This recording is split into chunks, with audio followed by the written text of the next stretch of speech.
All right, hard yarners. Today we are joined by Corey Green, who is a wealth of knowledge on longevity, anything health and wellness. But before we talk about what we spoke about today, this episode is brought to you by alltradescover.com.au. If you are watching at home, you can see behind Corey their lovely logo. You fucking probably have a few trades floating around in Recwell at the moment while it's getting... We do, mate. We've got a few trades. Yeah, so maybe they need some insurance. Well, we insured everyone at the job, so I'd highly recommend getting some insurance. Well, I highly recommend they get all trades cover. So if you're a big business, small business, or a large business, specifically when it comes to trades, they're going to be able to cover you, whether you're a brickie, a painter, a plumber, whatever it is. It's actually amazing how many trades don't have insurance.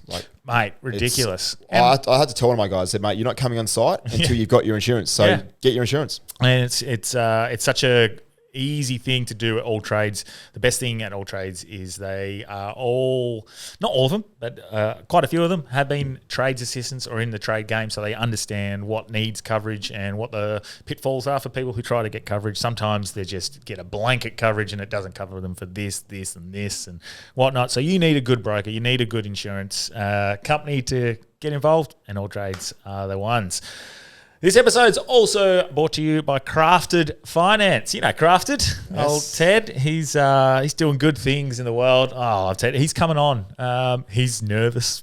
I could imagine he's nervous. I actually spoke to him not long ago. So we're going to talk all things finance because he is a wealth of knowledge in that regard, and he's not going to give financial advice, but I think he's going to call out some of the things that are happening in the world and the ways we can benefit ourselves. But regardless, I do want to know a bit about finance. He's the one, or they are the one, him and Zoe at Crafted are the ones who can give you the advice, whether it's a mortgage, a personal loan, a business loan, car loan. Do what I'm doing right now, refinancing your house because you can't finish your business. Yeah. I mean, I'm spending it on my house, by the way. On your house, yes, yeah.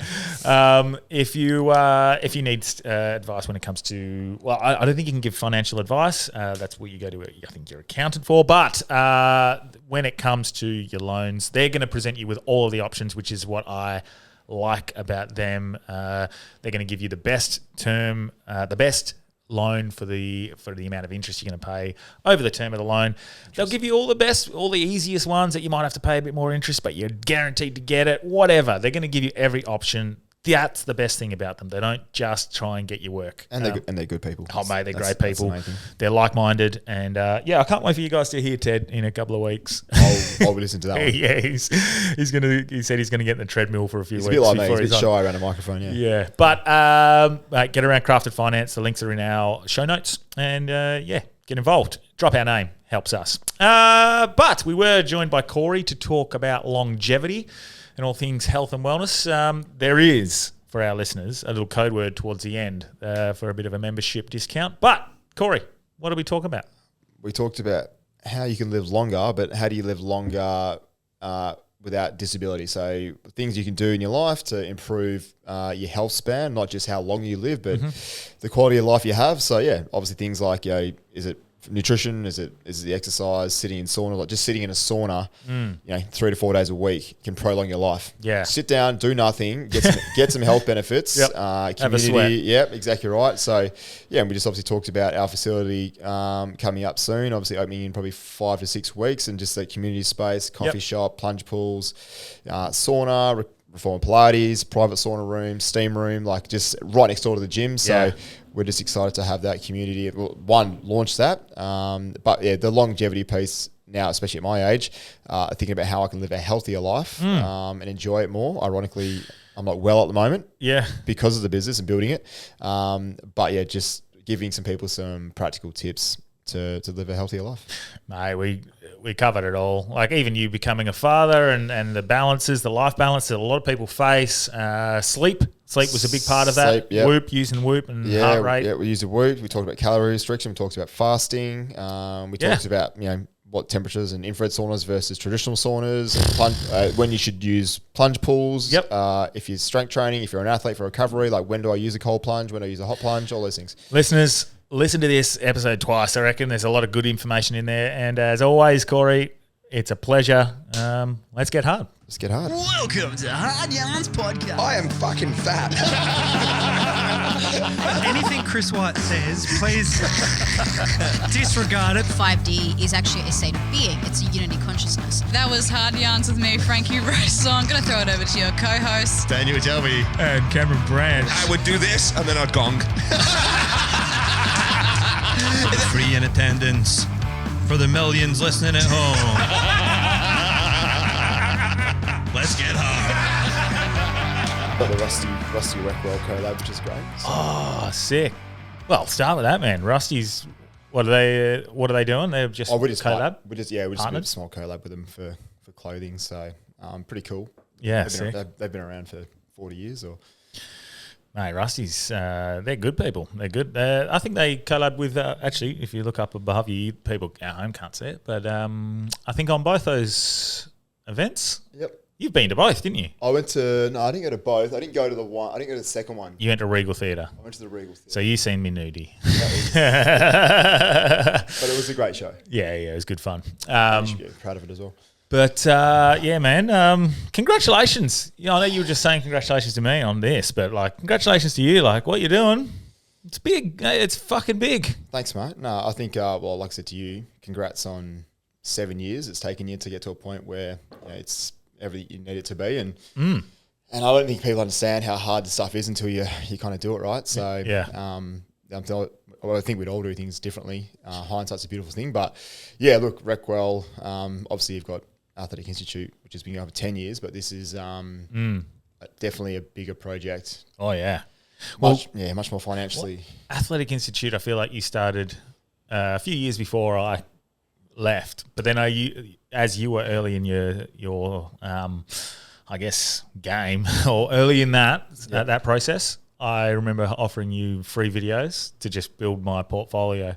Yep. And that's how my journey started as well. So yeah, and I think I had you on. I obviously started with free ones, but then I put you on payroll. Correct. I think I was just paying you $50 a week. It was like nothing, but it was but it was just like rolling for it rolled for like a few years. Yeah. And obviously we appreciate all your support. Oh mate, it's this thing like at the start, like people, no matter what the business is, whether it's a gym, podcast, videography, cafe, whatever it is, sometimes you got to eat shit for a while and like not even pay yourself. Yeah, it's 100% right, and just the risks and obviously the hours and it all adds up. And I'm not lost on the irony of me building a wellness and recovery center with a few mates.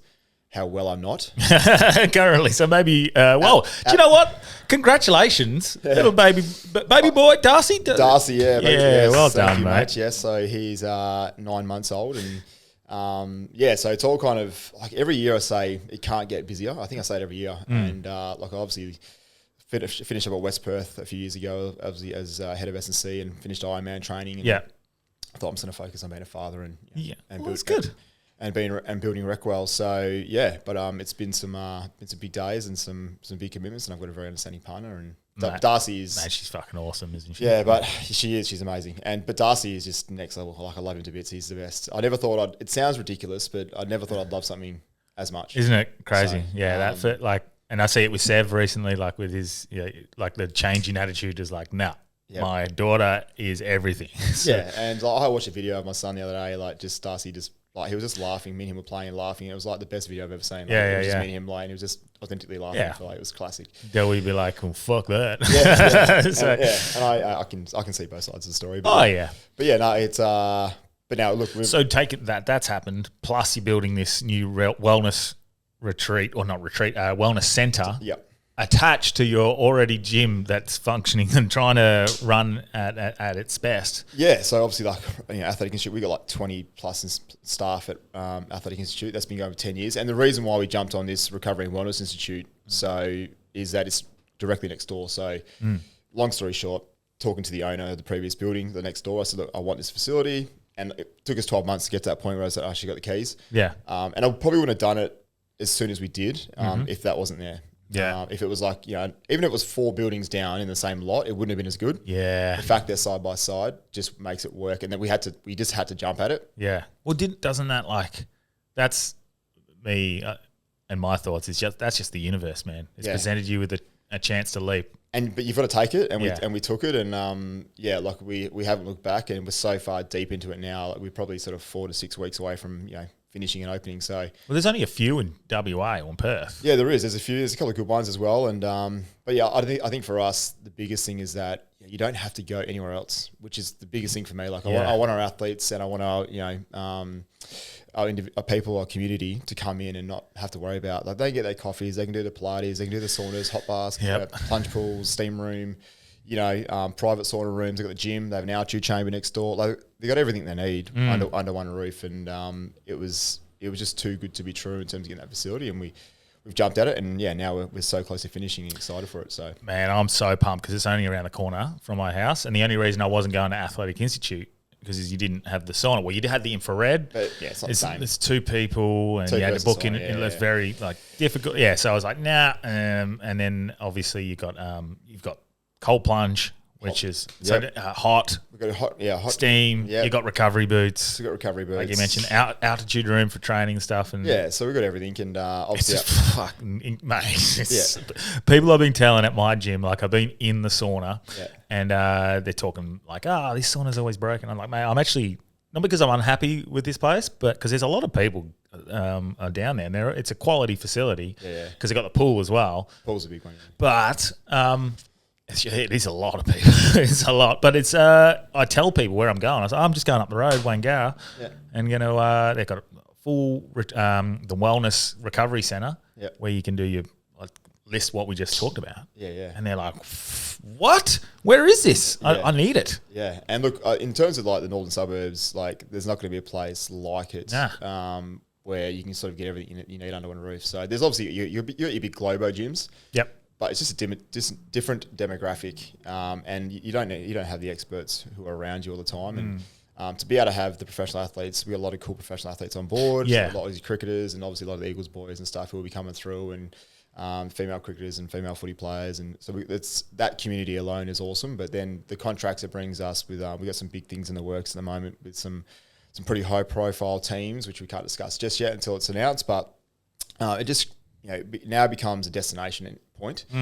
And for me, like health and wellness and longevity, ironically, is massive in my life. I think everyone sort of transitions through phases. Like I've been the athlete, and I'm now really a business owner. That's what I'm not I'm a strength and conditioning coach by trade, but I still work with a few professional athletes, doing very minimal actual work at the moment, apart from project managing the new place. Like I'm gyprocking, painting, concreting, whatever. This is the thing. I was watching. You're doing it all. Like, but you've got tradies. You've got trades, yeah. Like, but you're you're on hands and knees actually constructing this place. Yeah, I've been on hands and knees digging up concrete, laying concrete, like painting, like gyprocking. Just because me being a moron in terms of trying to plan this place, we had an idea of. I had an idea of what the budget would look like. Yeah. And then that budget has significantly blown out, and just because like we wanted to make things better as we went along as well. But like once you throw water into the equation, like it just changes. It's just a game changer. Like filtration and hygiene. The filtration. Like we've gone for the best filtration, and that cost us what our budget was originally just for the pools. So like the finished product of the pools, what we wanted initially for the budget, we ended up just spending that just on hydration plus a bit more. So that doubled our budget for the pool straight away. But from reports, people had to because we did some market research, went over east and visited a lot of facilities over there, and the reports were people kept having to replace their filtration systems, and we didn't want to have to be 2 years in. Does it constantly filter the water out? Is that keep it clean? Yeah, it's just constantly. You got these AOPs. It's got like your chlorine, your salt. It's like the system's incredible. It's something we've still got to learn how to use properly, obviously, but it's a very integrated system and very complex and.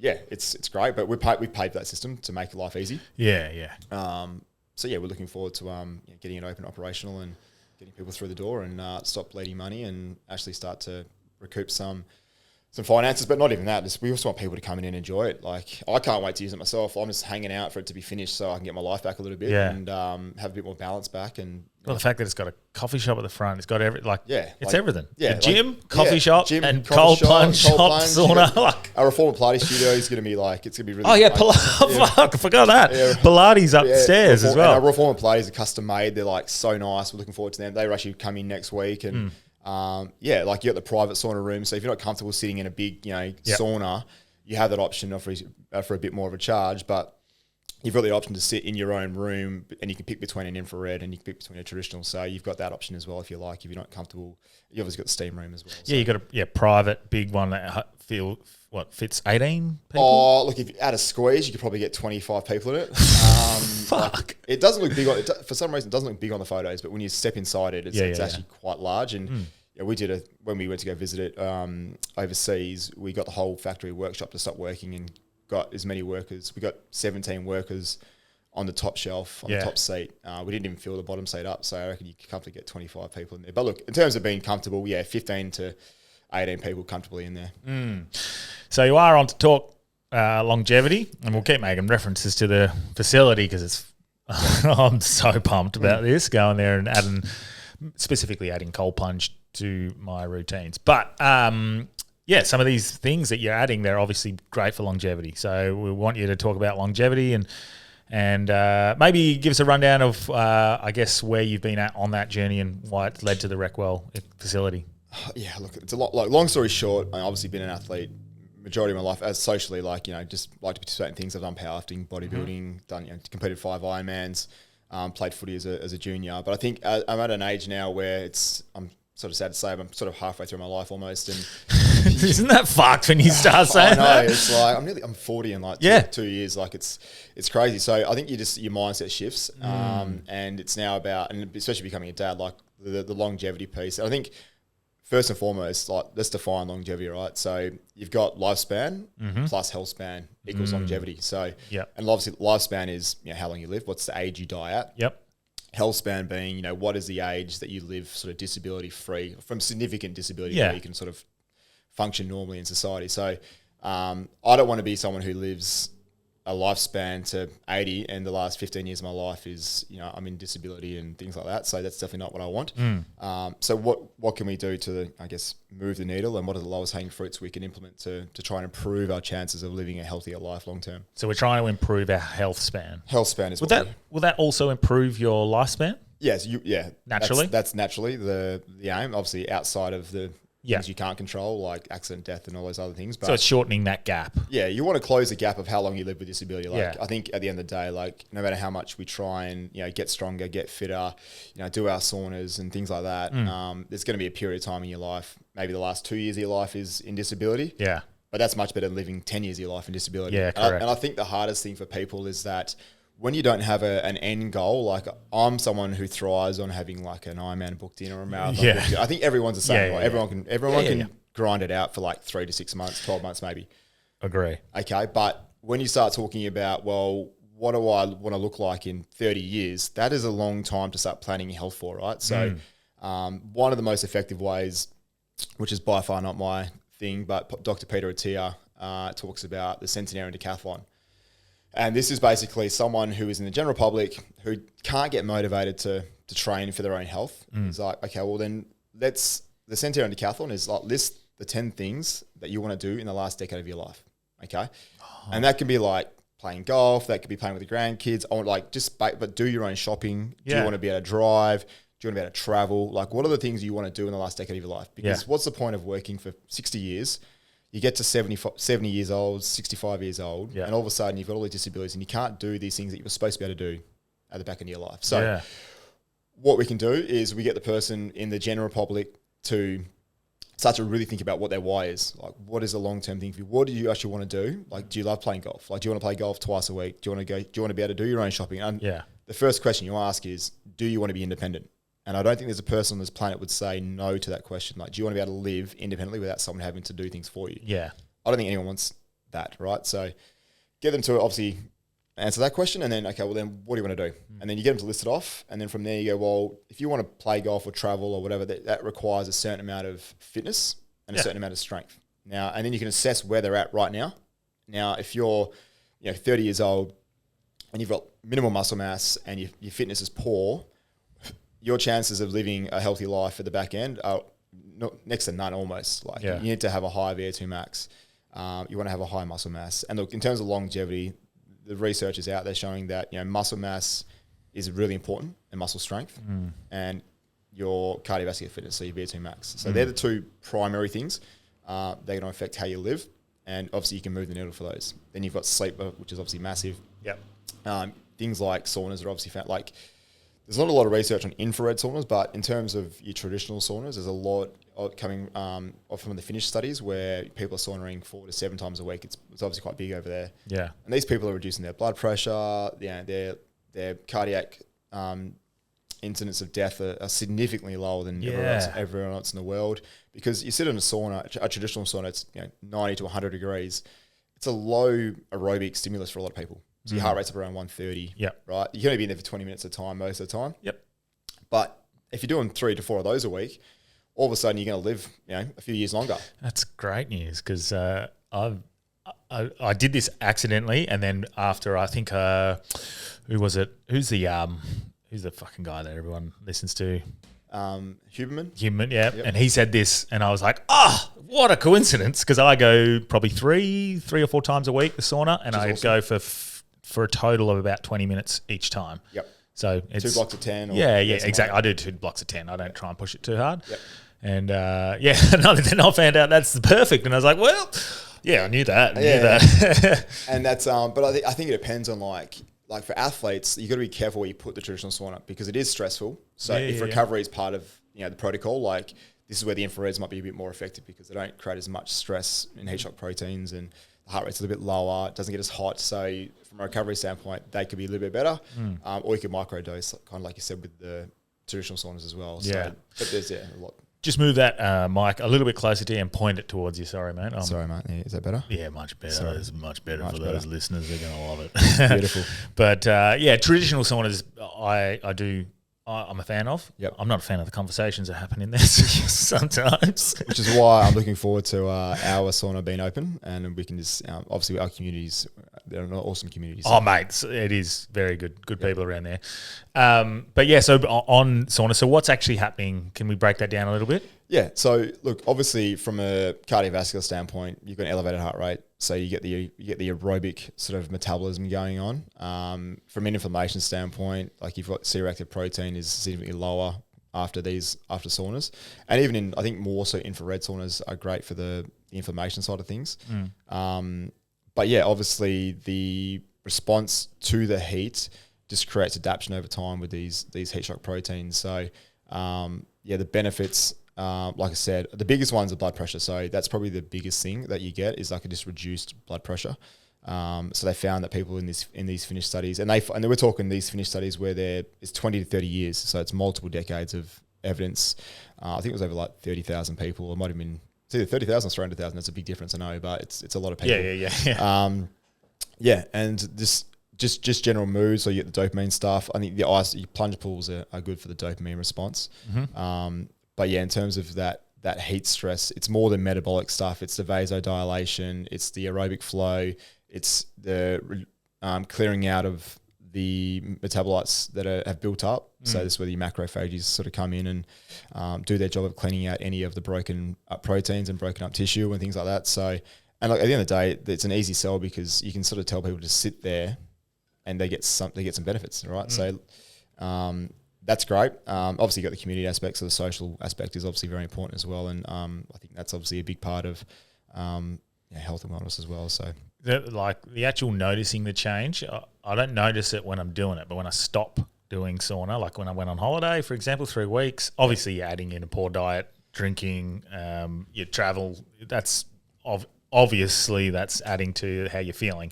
But I have had times where there's been like a few weeks where I've just not been able to get down there enough, and you do notice the difference when you're not doing it.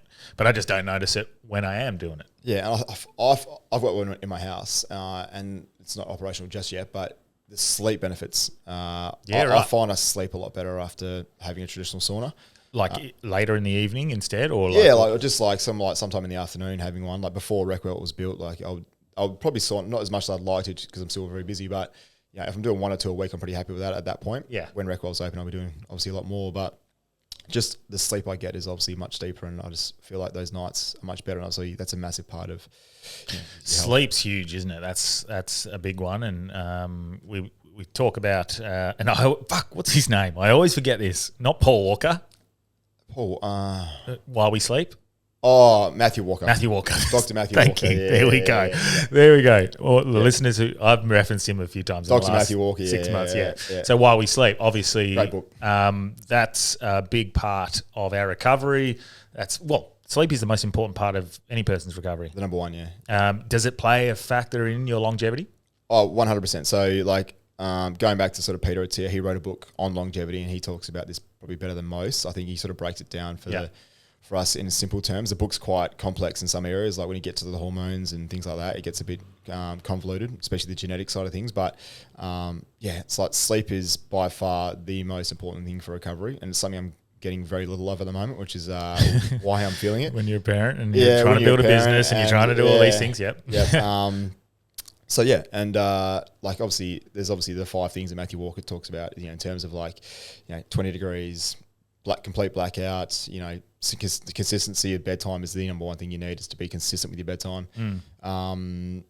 Is he the one who came up with the concept, if you sit down on the floor and can stand up without your hands, there's a certain amount of there's a measurement that can show your longevity? No, I don't know if that was Peter Attia, but I know getting off the ground is something important for later on in life. Without using a hand, or if you need, or just even using one hand to get off the ground is obviously going to be important as well. So, I don't know who did that and what the stats are, so I don't want to quote on that.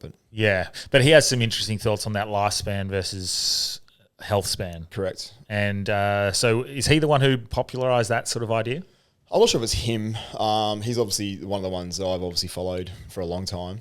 So he's obviously my main influence in terms of that type of stuff. Obviously through my degrees, and you obviously learn throughout your degrees and through your studies. And but he's the one that comes front of mind, and I think he just sort of summarizes it really well. And I think people just think about living long, but you don't want to live long if you're not in a good state. Oh well, this is that idea that I think it's absurd. People say this, you only live once, you know? And I'm like, you do only live once. That's it. And once your lights out, that's it. Yeah, wouldn't you want to live as best possible? And they're like, I want to have as much fun as possible. Well, how about both? Yeah, you can do both. You can do both. You can do both. You can definitely do both. That to me is such an old stupid saying. Yeah. I don't know why people still say it, but look, it's people still perpetuate that belief, and I understand their point, why there's the extreme. So the guy that we're talking about prior to the podcast, Ryan Johnson, I don't know if you want to go down the path of that, no. Because I don't know the emotional side, the social side. Yeah, well, he's quite lonely as well, and that would play a factor. Like your mental health is surely going to be a part of your longevity. Yeah, I think we've all gone through phases.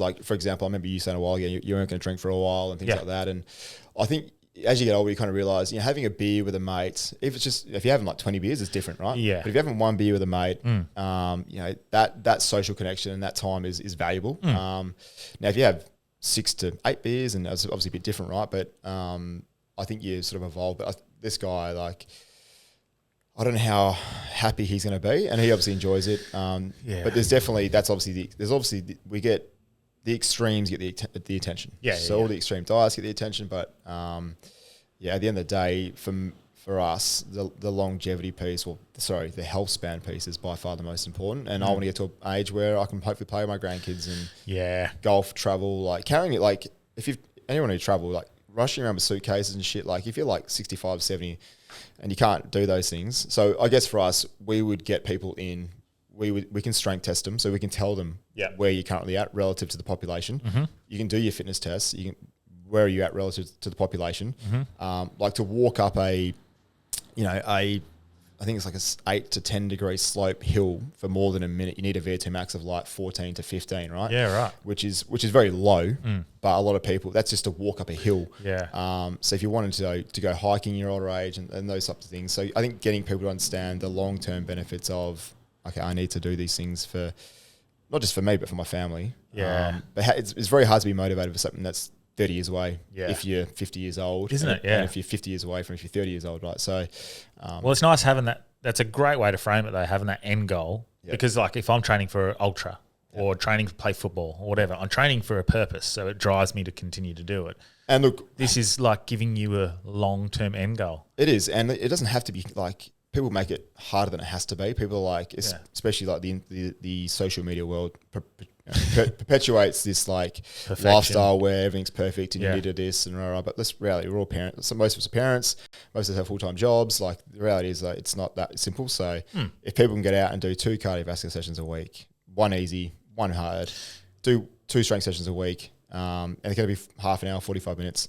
And if you don't have time to do 2 cardios, go sit in the sauna a couple of times a week. It's obviously more enjoyable. Yeah. It's a lot easier, and anyone can do that, obviously within reason. So, well, like I like to think I'm fit, and so this brings in to this is where like altitude training and stuff comes into it.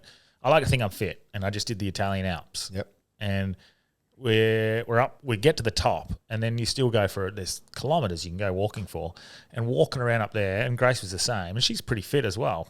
And like just walking, puffing. Like a couple of times I felt a little bit like. Do you know what lightheaded. do you know what you're at? 2,500 meters. Yeah. So for every 100 meters above 1,500 meters, you lose 1% of your VO2 max. Wow. So you would have lost 10% of your maximal aerobic capacity. Yeah.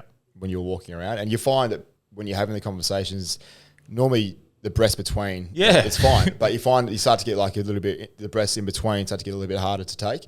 And our chamber gets up to like 3,500 meters. So a lot of people do base camp Everest with us. Yep. A lot of the AFL boys will come in and do their pre-seasons in the chamber on the bikes and stuff like that. Yeah. Because at the end of the day, cyclists are probably still doping. I would put my life on the fact they're probably still doping with EPO.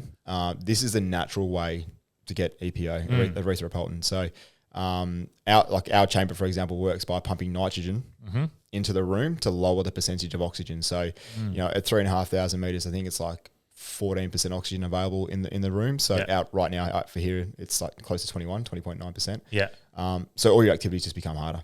So you just you've got a couple of bikes, treadmill in there. Yeah, a couple of bikes, couple of treadmills. But the effect you get is significantly better than obviously training at sea level. Yeah. And you don't have to work as hard technically either. Well, that's what I was going to ask. So like you don't have to work as hard to get the same benefit. Yeah, well, the simple example is if you were riding a bike and you were measuring your power output in watts. Yeah. So if I'm riding my bike at sea level at 100 watts, let's say my heart rate's 110 beats. But if I now go jump in the chamber and I'm at 3,500 meters and I'm riding 100 watts, so the exact same power output, my heart rate's going to be 130, 140. Like it's a significant difference. Yeah. But the mechanical output through the legs and the muscles is the same. It's still 100 watts. Yeah. But the heart rate, the physiological demand on the system is now greater because you have less oxygen available. So now the heart rate has to increase. And now is that better for your health as well? Because less impact and... Well, it depends how you look at it, I guess. So, yeah, you can obviously the extremists and like the athletes are looking at it going, well, if I can work in these conditions and hold similar power, it's going to be very hard because obviously you're going to reduce your capacity to recover well. So that's going to be limited. But yeah, for the athletes, if you can work under those conditions, you're going to be a lot better off. But for the everyday person, in the sense that you get to work easier, but get like a good response from a physiological standpoint, that's obviously a win. So rehab settings, for rehab, it's fantastic. Yeah. So back to sleep, because I'm very curious. I just got a Whoop as well. So fantastic. One, good like job. how accurate are Whoops, and like and what else can I learn from this? Because I look at my heartbeat and I wake up, I don't know, and see my sleep efficiency and times, and like my resting heart rate is 38 to 41, which is That's elite. yeah, well, That's very elite. Yeah, which is that a genetic? Have you always had yeah. genetically So every time I go to the hospital, they're always like, "Are you okay? Are you okay?" Yeah, and You I'm clearly like, are. Yep. and I was like, well, no, I think I'm pretty fit. I just run a lot and I do a lot of exercise and I So look after myself. You at your worst. So picture you at your worst. Yep. What is your resting heart rate normally when you wake up at your worst? Like when you were not fit, not training. Oh, I don't know. Would you have any idea? I wouldn't have a clue. The other day when I drank, I woke up and it was like 50. Yeah, that's what drinking does. And that's when I wore a Whoop for 3 years or so through my Ironman phase. It just makes you very aware. So Whoop and your Aura Ring are the two sort of leaders in heart rate variability. Yeah. And that's what it's trying to measure, right? Yeah. So the variability, that's what's that? Yeah. So all these devices are measuring the variability between the heartbeat, right? So you've got that PQRS wave that goes through. So it's measuring the variability, right? So the more variable it is, the more prepared you are to perform. So the more recovered you are. Okay. Essentially, if it's not very variable, so it's very like consistent, that's a sign of stress response. Okay. So when you go into like an overtraining period, if you're pushing yourself, if Yeah. you're someone like that, if you're getting red flags, it's going to say, heart rate variability is low. Maybe plan some recovery, and that could be some easy aerobic work, some sleep, whatever, massage. And if it's lots of variability, that means you've recovered well, you're performing well, you're good to tackle that session. Yeah. But there's obviously like sometimes I wake up with it and say rest, like don't train today. Yeah. But then you go out and you nail a good session. You're like you might start a bit lethargic, but then by the time you get into it, you can nail some good sessions. But I think the best thing for those it's just awareness. So sleep awareness is massive. Yeah. Well, the time it's giving me is sometimes Ridiculous. Yeah. Just unachievable. Like it would tell me that I need to go to bed at like 6 p.m. Yeah. and wake up at 7 a.m. and get like 11 hours sleep, or 13 hours. Like, dude, man, like I'm not doing I get that. home till 7:30, 8 o'clock some nights, and I'm up at 5, so that ain't gonna happen. So mine aren't horrific, but like I didn't exercise yesterday at all. So I usually have one day off a week where I don't do anything, whether it's a run or I like to have at least one day. Right. And that one, obviously, I didn't do as much, but it was telling me that for tonight, my sleep needs to be 9:50 till 7:30, and I'm like, well, I might go to bed at 9:50. That's probably around about when I would, but I'm up at 5. Yeah. I'm 5:15. Yeah. So I'm not sleeping till 7:30. What's your like average recovery? So obviously gives you like a recovery score. Yeah, but I've only really just started using it, so I don't know how long. You need 28 days. Yeah, so I'm not that long, but I can quickly bring it up and have a quick look. Recovery was for today. So if it's in the yellow, obviously it's so yellow today. Yeah, yellow which today. Has never been. That was. So have you always kind of been green, or you always green? Okay, always green. I don't know what happened today, but resting heart rate was 43. You had rest day yesterday, you'd say? Yeah, did nothing. Okay. I don't know but yeah, it's an interesting. So I had a sleep performance of 85%. Fantastic. Because like the quality, everyone sleeps. There's like Matthew Walker talks about your chronotype of sleep. Some people are night owls. Some people are like to I like to be up early. I'm just an early riser naturally. Yep. So I normally go to bed a little bit early. Normally it's like an 8:30 bedtime, 9 o'clock bedtime. 8:30 to 9:30 is kind of normal, but there are people who love to be up late and they thrive on being up late and they sort of sleep in a bit. So and there's people sort of in between. So okay. Like I've always if I get 7 hours, that's really good for me. Like 6 hours is probably and I feel pretty good normally on 6 hours. 6 or 7 is kind of the go-to for me. It works well for me, but a lot of people need sort of 8. Yeah, I'm a 7. I reckon a 7 is pretty decent for me. What's that, like 9, 10 o'clock? 10 o'clock till 5? Or like 9, and that's assuming you sleep like sort of unbroken and well. And obviously you get your deep sleep, you get your rapid eye movement sleep and things like that. So last night was definitely longer than I normally. So it's interesting. My recovery is the worst. But sometimes you wake up like in the middle of like deep sleep, which can sort of throw it off a little bit too. So you obviously, and it's going off your heart rate. So whatever spiked your heart rate kind of the day before, like if you sleep at altitude, so we hire out a sleep tent. So people can hire it. We're in the process of selling it, but you can put a tent over your bed and you can pump nitrogen. Oh, yeah, Strike used to have one with the Eagles, Yeah, so you have an altitude room or altitude tent over your bed if you're that extreme. Wow. We've got a guy who's hired out a few times. Peter, he's a good guy. He does a lot of events around the world, traveling at high altitude, like these like ultra marathons where he's doing like 4 days of running, and he'll have it for like 4 months prior to, and it's game changing for him. Yep. But yeah, if you sleep at 2,000 meters, it's stressful. So it actually creates a stress response. So there's an adaptation period to that. So your recovery score is going off your heart rate for the day and for the night. So whatever might have spiked it last night, it could have been a phone call, it could have been an email late at night you checked, which kind of pissed you off. It could have been anything that spiked it. So, and it could just be that you've had a few weeks of training hard and you might have done something a bit harder in your training the day before. And that's what it could be. So. Yeah. Well, it's very interesting. And I'm looking forward to, after about a month, having a lot more of a general idea of what's going on with this and probably it have more data to draw from, I guess. Yeah, so it becomes like a rolling average, right? So you need 28 days to get like a bit of a snapshot, quick snapshot, and then from there it starts to know and normalize to your... so I started using it just prior to going to Europe. Yep. And then Did you use it all through Europe? I just started to, and then it just took it off. I was like, take it off. No more in the suitcase. But I was getting up at 1 o'clock in the morning to catch flights and shit. Yeah, This is not accurate. Yeah. So I'd wear it in runs Yeah, and shit. I'd be like, okay, let's have a look at my heart rate and stuff like that. But that's about it. Yeah, it's not good for that. I will say, obviously, I've got a Garmin, and I used to wear the Garmin and the Whoop. Yep. When I was training, if I wore one now, it would just be the worst. It'd be red all the time. Yeah. But yeah, like you obviously use Garmin or something similar for your training sessions. I found that the training stuff, the training stress was pretty good. Yeah. Because the Whoop actually automatically starts when you start doing exercise. Yeah, I just started seeing it, started sharing it to my Strava and stuff, and I'm like, so you don't push anything. If you just go for a swim, it'll detect you swimming. Yeah, and then it will log that session for you. Kind of cool, which is kind of cool.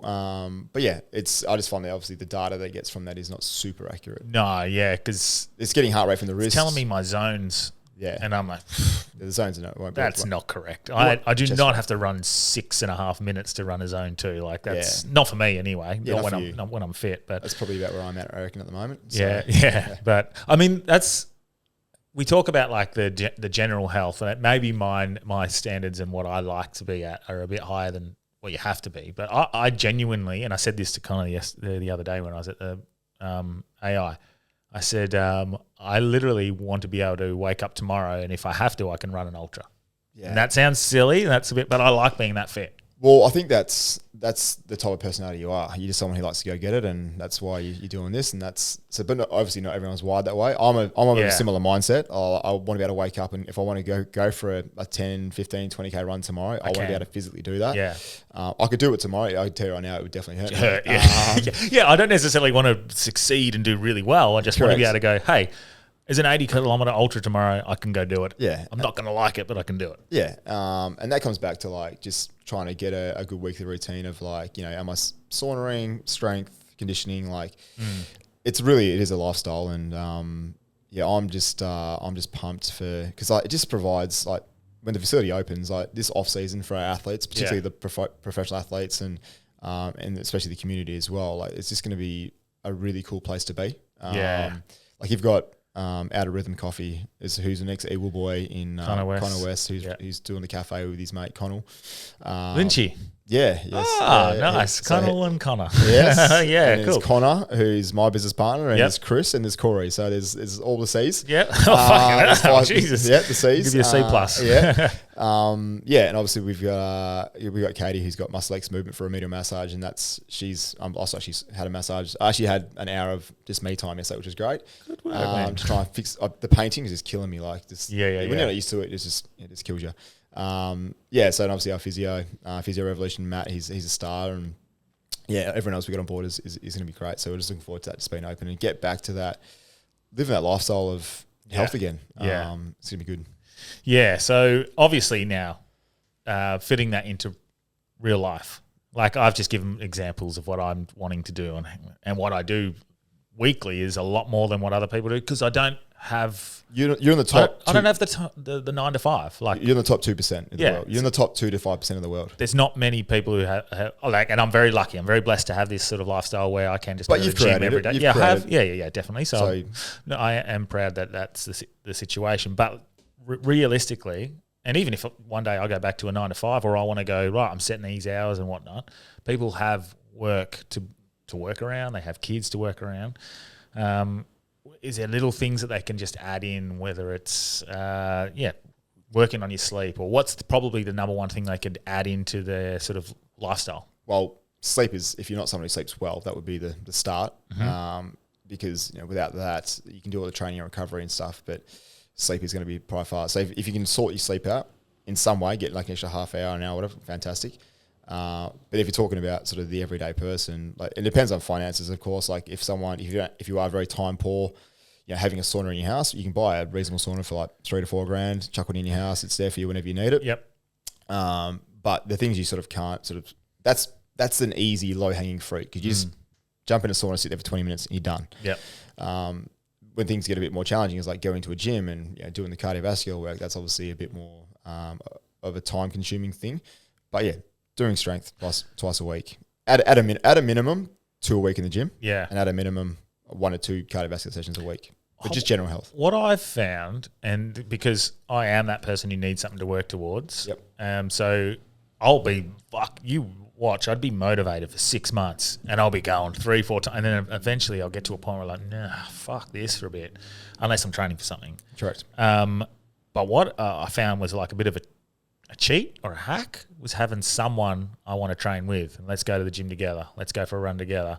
And it doesn't happen all the time, but when I had that, and I still have him, he's a good mate, and he's just joined AI, Danny. Yep. And we train together, we go to the gym together, we go to sauna together, and it makes it a bit more of a like, if you can't be fucked, the other one will go, fuck, and we're doing it. Yeah, it's just accountability. It's just having someone to be accountable to. That's all it is. The book Atomic Habits talks about these things of like, just simply the night before laying out your exercise gear on the bed. Like, game changing, hey? Just so simple, but like you wake up and you got to walk past it. You either make the decision to fold it back up and put it away, walk past it and feel a little bit guilty, or just whack it on. Or the best thing is, texting your mate the night before saying, "Hey, I'll meet you at the park at 6 a.m. to do a 5K run jog." Right? You hate it as and well. Then you've got to wake up at 5:30 and either make that call and say, "No, I'm bailing on you," or I'll see you there, kind of thing. So they're just two small things. And it has become, because I was part of your gym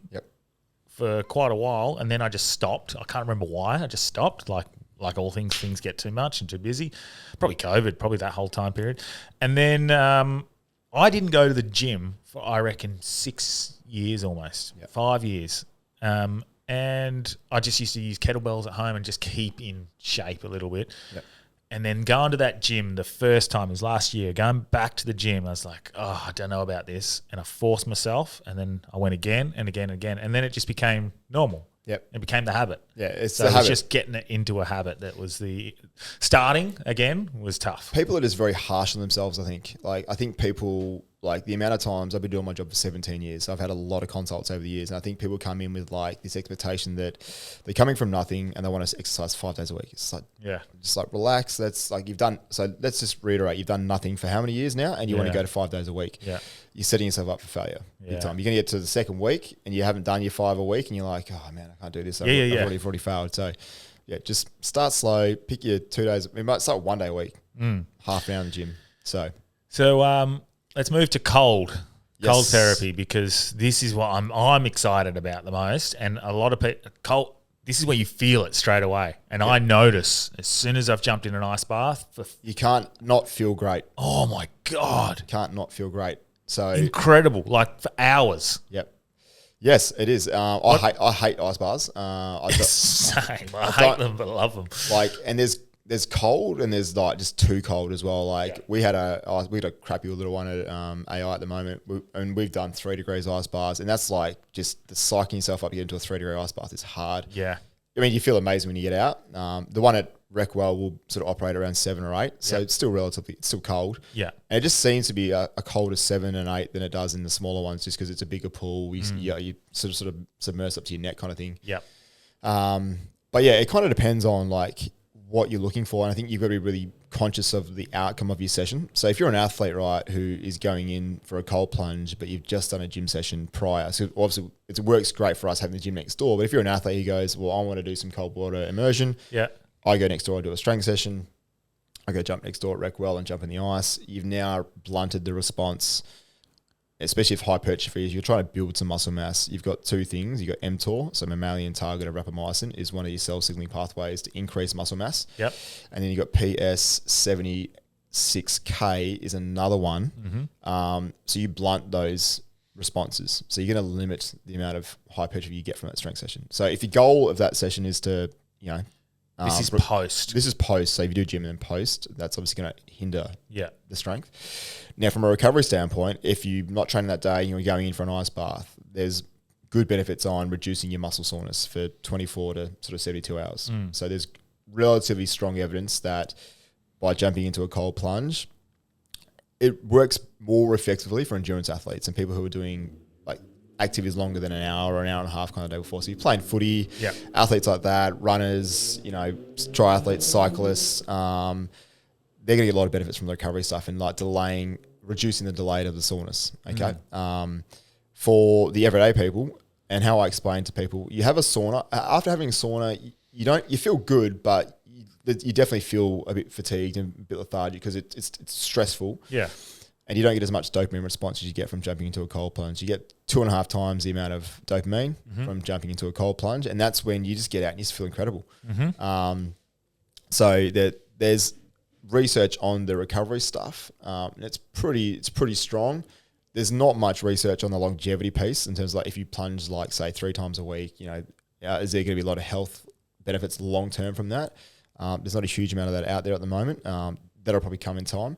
So, but in terms of like the responses in the body, obviously dopamine being one, obviously your cytokines, which are like your inflammation response, C-reactive protein comes down and things like that. So there's a lot of metabolic stuff kind of going on there, which helps reduce that soreness. But I think for the everyday person, it's just a feeling of how good I feel getting out.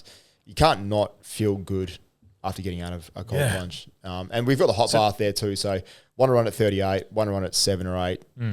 So doing the contrast as well. So jumping in cold plunge for, 3 to 4 minutes, jumping into the hot bath for, for 3 to 4 minutes, and having that sort of vasodilation, vasoconstriction of that flux of the. What does that help with? So just recovery. So just helping like clear metabolites. Okay. So it's getting the heart rate and getting the vessels to constrict. And then what about like dilate. hormonally? What's happening coming out of an ice bath, like without going into the heat? Without going into the heat, Yeah, so letting your body reheat itself. Yeah, so obviously from like the hormonal stuff is more around that metabolic clearance of like macrophages and those things I mentioned before in terms of your blood markers and even blood pressure. Like in steam room, like just side note, like in a steam room, there's good things for spirometry and things like that. But yeah, going back into the cold plunge, it's back to those damage markers. So you see a reduction kind of in those. Yeah.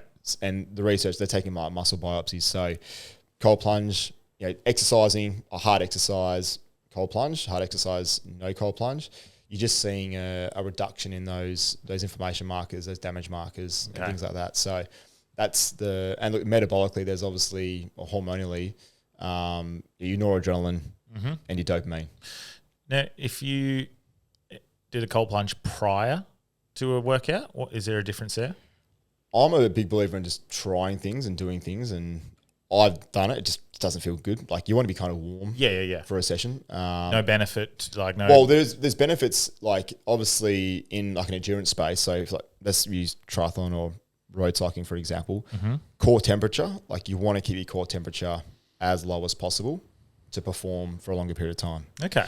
So that's why you'll see triathletes, endurance runners pack ice down their shirt fronts. They'll have cold ice chips. Yeah, okay. They'll tip them over their head. Like they want to have a lower core body temperature because that's obviously stressful, and that creates a lot more energy expenditure and things like that. So that's where, if you're talking about performance enhancement, going into a cold plunge and then doing some sort of endurance event is probably going to help. But how practical is that? Do you have access to it? But like if you're going like from gym, like if you're going from cold plunge to gym, like one, it probably wouldn't feel great. It's probably not going to affect too much. It might slow the release of your cell signaling pathways. But I'm not 100% sure off the top of my head how much that would impact the adaptation you're trying to go for. So I think it just depends on the adaptation. So if you're looking for hypertrophy gains, do your ice bath plunging on a rest day. Yeah. So what about its effect on? Is it brown fats? Yeah. So your brown fat tissue. So I think it's a lot of the research in that is looking at 10-degree ice bars for like 10 minutes at a time, and a lot of those studies were done over like 12 weeks, and there seems to be an increase in your brown fat. Now that's obviously the healthier type of fat. So that's obviously something I think Peter O'Teary talks about in some of his stuff as well. So, but yeah, like it's all not speculative, but it's not strong research. It's and of 15 kind of people. It's not like massive cohort studies. Okay. Whereas like your traditional saunas have a lot of research on. Okay. But yeah, your cold plunge, there's definitely, I think the biggest benefit for most people is just how they feel. Yeah. Is that so? Because it's helping your mental health, I'm assuming. Yeah. Well, dopamine is like everyone likes a dopamine fix, right? So if you're getting 2.5 times the release of dopamine from getting out of an ice bath, straight away you're feeling better. And it's prolonged. Yeah, so for about 2 hours. Wow. So you get about a 2 hour window. So good. Yeah, like if you're. Whereas a dopamine spike of getting a notification on Instagram is a quick. Yeah, like it's I don't know what the spike is Yeah. in terms of times X whatever, but yeah, it's pretty quick. And Yeah. then you're putting your phone down and 5 seconds later and back onto the rest of your life. Whereas you have an ice bath, you just feel great for a good portion of the day. And what do you think? Just for let's not go athletes. Let's go just general health. Trying to be the best person you possibly can. Yep. If you're doing plunges, Yep. how long and what temp? Yeah, look, I think that's the thing with we've got one ice bath. So in an ideal world, it'd be nice to have two. We could have one at sort of 6 to 7. You can then have one at like 12 for Yeah. the ones who aren't really used to it. But yeah, like in terms of like dosage, normally the dosage is kind of like if it's 7 degrees, 7 minutes. So kind of like degrees of temperature is always a good marker of how long you're in there for. That's just a simple way of doing it. Okay, cool. But yeah, like some people, you can 10 to 15 minutes. There's a lot of the research is done on 10 to 15 minute immersions, but a lot of the time it's 10 degree water to 15 degree water. So at those 6, 7, 8 degrees, if you can be in there for 6, 7, 8 minutes, and that could be one. You could do that in one sitting. If you're someone who wants to sort of ease into it, you could do maybe a minute and a half, 2 minutes in the cold, jump out, do a bit of hot water, jump back in, and just try and accumulate that time. Yeah. And if recovery is important to you, then you can finish on cold, or you can finish on hot, depending on kind of how you feel and how you want. So, well, with regards to longevity, which is what we're talking about, is it the recovery that's the most important? Is that why it's beneficial for your longevity, or is it benefit? Is it there's no long term evidence to suggest that like cold plunging, like, I mean, I'm happy to be proven wrong, and someone thinks something in an article after is fantastic, but there's nothing like really like there's no randomized controlled trials of like extended ice plunging and its effect on longevity in terms of like shaving off 5 years of your life and reduced blood pressure and all these other things. There's they've got that with saunas. Yeah, there's a lot of that in saunas. And obviously like even with like the neuro side of things, so neuroplasticity seems to increase. Really? Yeah. So one, definitely in traditional saunas, and there's a bit of that in ice baths as well. So there's a bit of an uptake in signaling pathways to the brain in terms of neuroplasticity and things like that as well. So you can help change habits almost. Yeah, and I think anyone who's jumped in an ice bath, especially if you're new to it, like the psychological like warfare of you standing there going, I need to get into this, or it's just the commitment and dedication and the habit you're forming by doing that. Yeah. If you do hard things consistently, obviously those things become habit. Yeah. Everything else gets a little bit easier, right? So that's kind of the habit and lifestyle side of it. I mean, that's the extreme level of trying to enforce some neuroplasticity in the brain. You could just brush your teeth with your left hand if you want. Read a book, learn another language, play an instrument. Yeah, reading another language. That's a good one. Yeah, well, I just started trying to learn Chinese just before I started building. Really? Recwell, yeah. So I had a private tutor, did a few sessions, but then Recwell started, so that's just on the back burner for now. But I'm trying Duolingo for Spanish. Yeah, I use that for about I would say 6 months before my visits over to China, and but I think I've always wanted to learn another language, and China are probably going to take over the world at some point. So I think I'm going to fucking point. I'm going to join them. What is that, Mandarin? Yeah, I'm going to join them. So I'm you can't beat them. I'm not going to exactly right. If I can't beat them, I'm going to join them. They own half of Australia. So. They work hard, man. They work hard. The Chinese? Yeah, real hard. Is that because they're under an iron fist, or probably? Yeah, definitely. And there's a massive gap, obviously, in their living standards, but and that's for that reason, of course. So, but yeah, they're very advanced in a lot of things. Going there was a bit of a shock to the system in terms of like they do some things really well over here. Yeah, and they do some things that you're like, why would you do that? That's such an inefficient way of doing something. But they're so advanced in some areas. So, did you watch that documentary? I think it's called Blue Zones.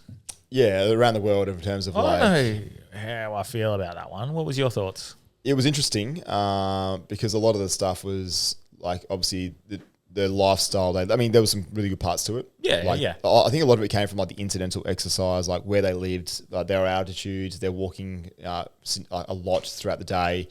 They're preparing their food naturally. But kind of the foods they eat, like would they work in a Western world? Who knows? So, but there's definitely a geographical. You kind of can't disprove the fact that where you live can dictate your health to some degree. Yeah. So like environmental issues and the air you're breathing. Or that, but also like the opportunity that you have in Australia versus say in a third world country. Like, like you're either going to die from, an overabundance of food or you're malnourished.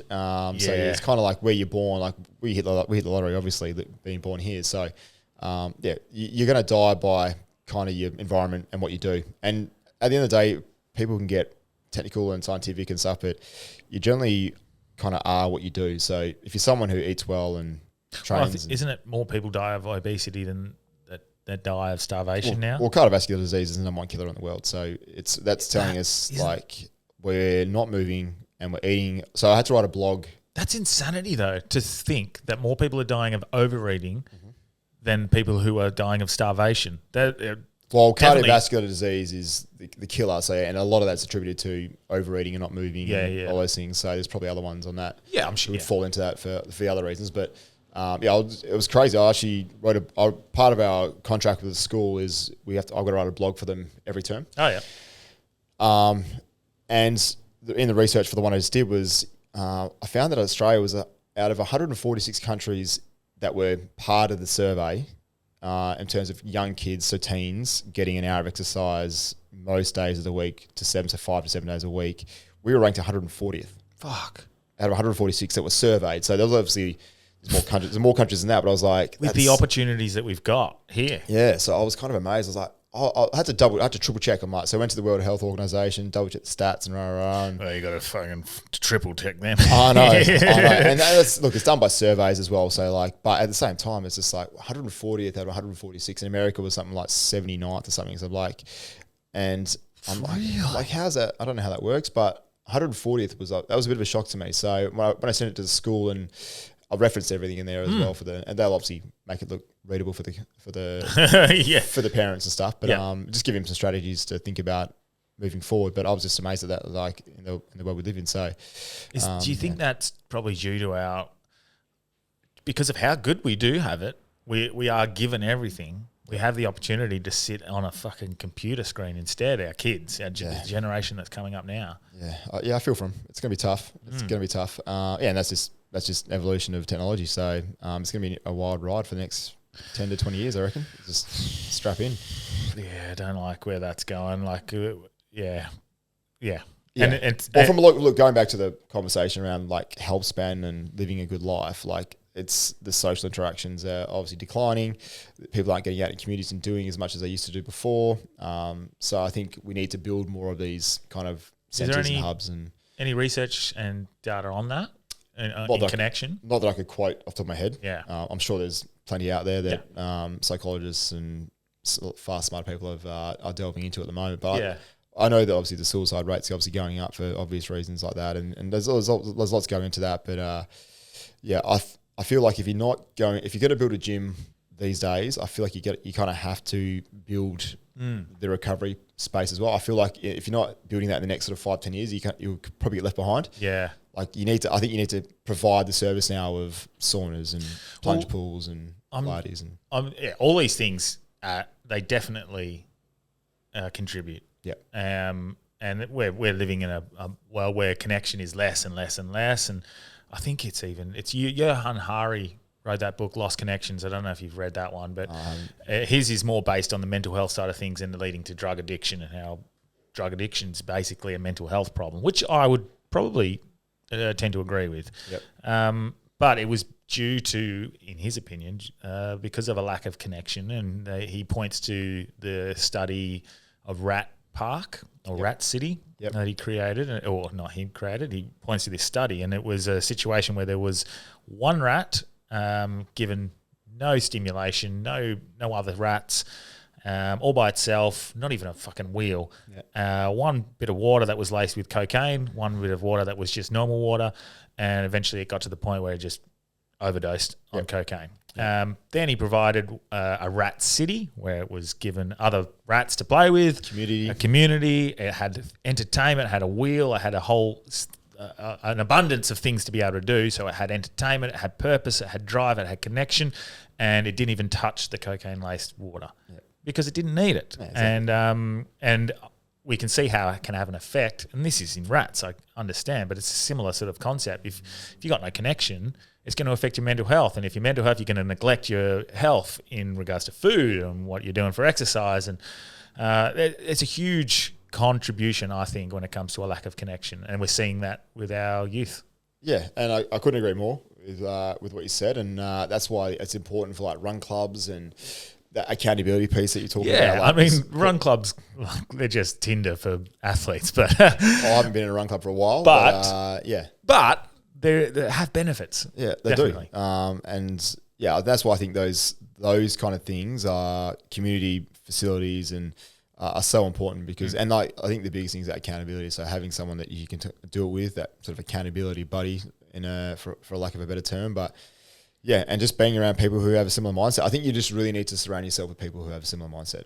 Find the community, and I think the identity crisis that I see with a lot of people is they kind of identify themselves in a certain way, but you kind of want to try and identify yourself as a person you want to become, and that's not something I've obviously come up with. That's obviously people who are, again, smarter than myself, but trying to envision yourself as who you want to become and start making decisions on that. If you were this person, what would that person decide to do? Yeah, well, this is that. Like if you, well, I've been thinking about this quite a lot lately, and I've been telling a lot of people this same thing. It's that the be, do, have concept as opposed to have, do, be. Yep. You know, when I have this, I'll be able to do this, and then I'll be the person I wanted to be.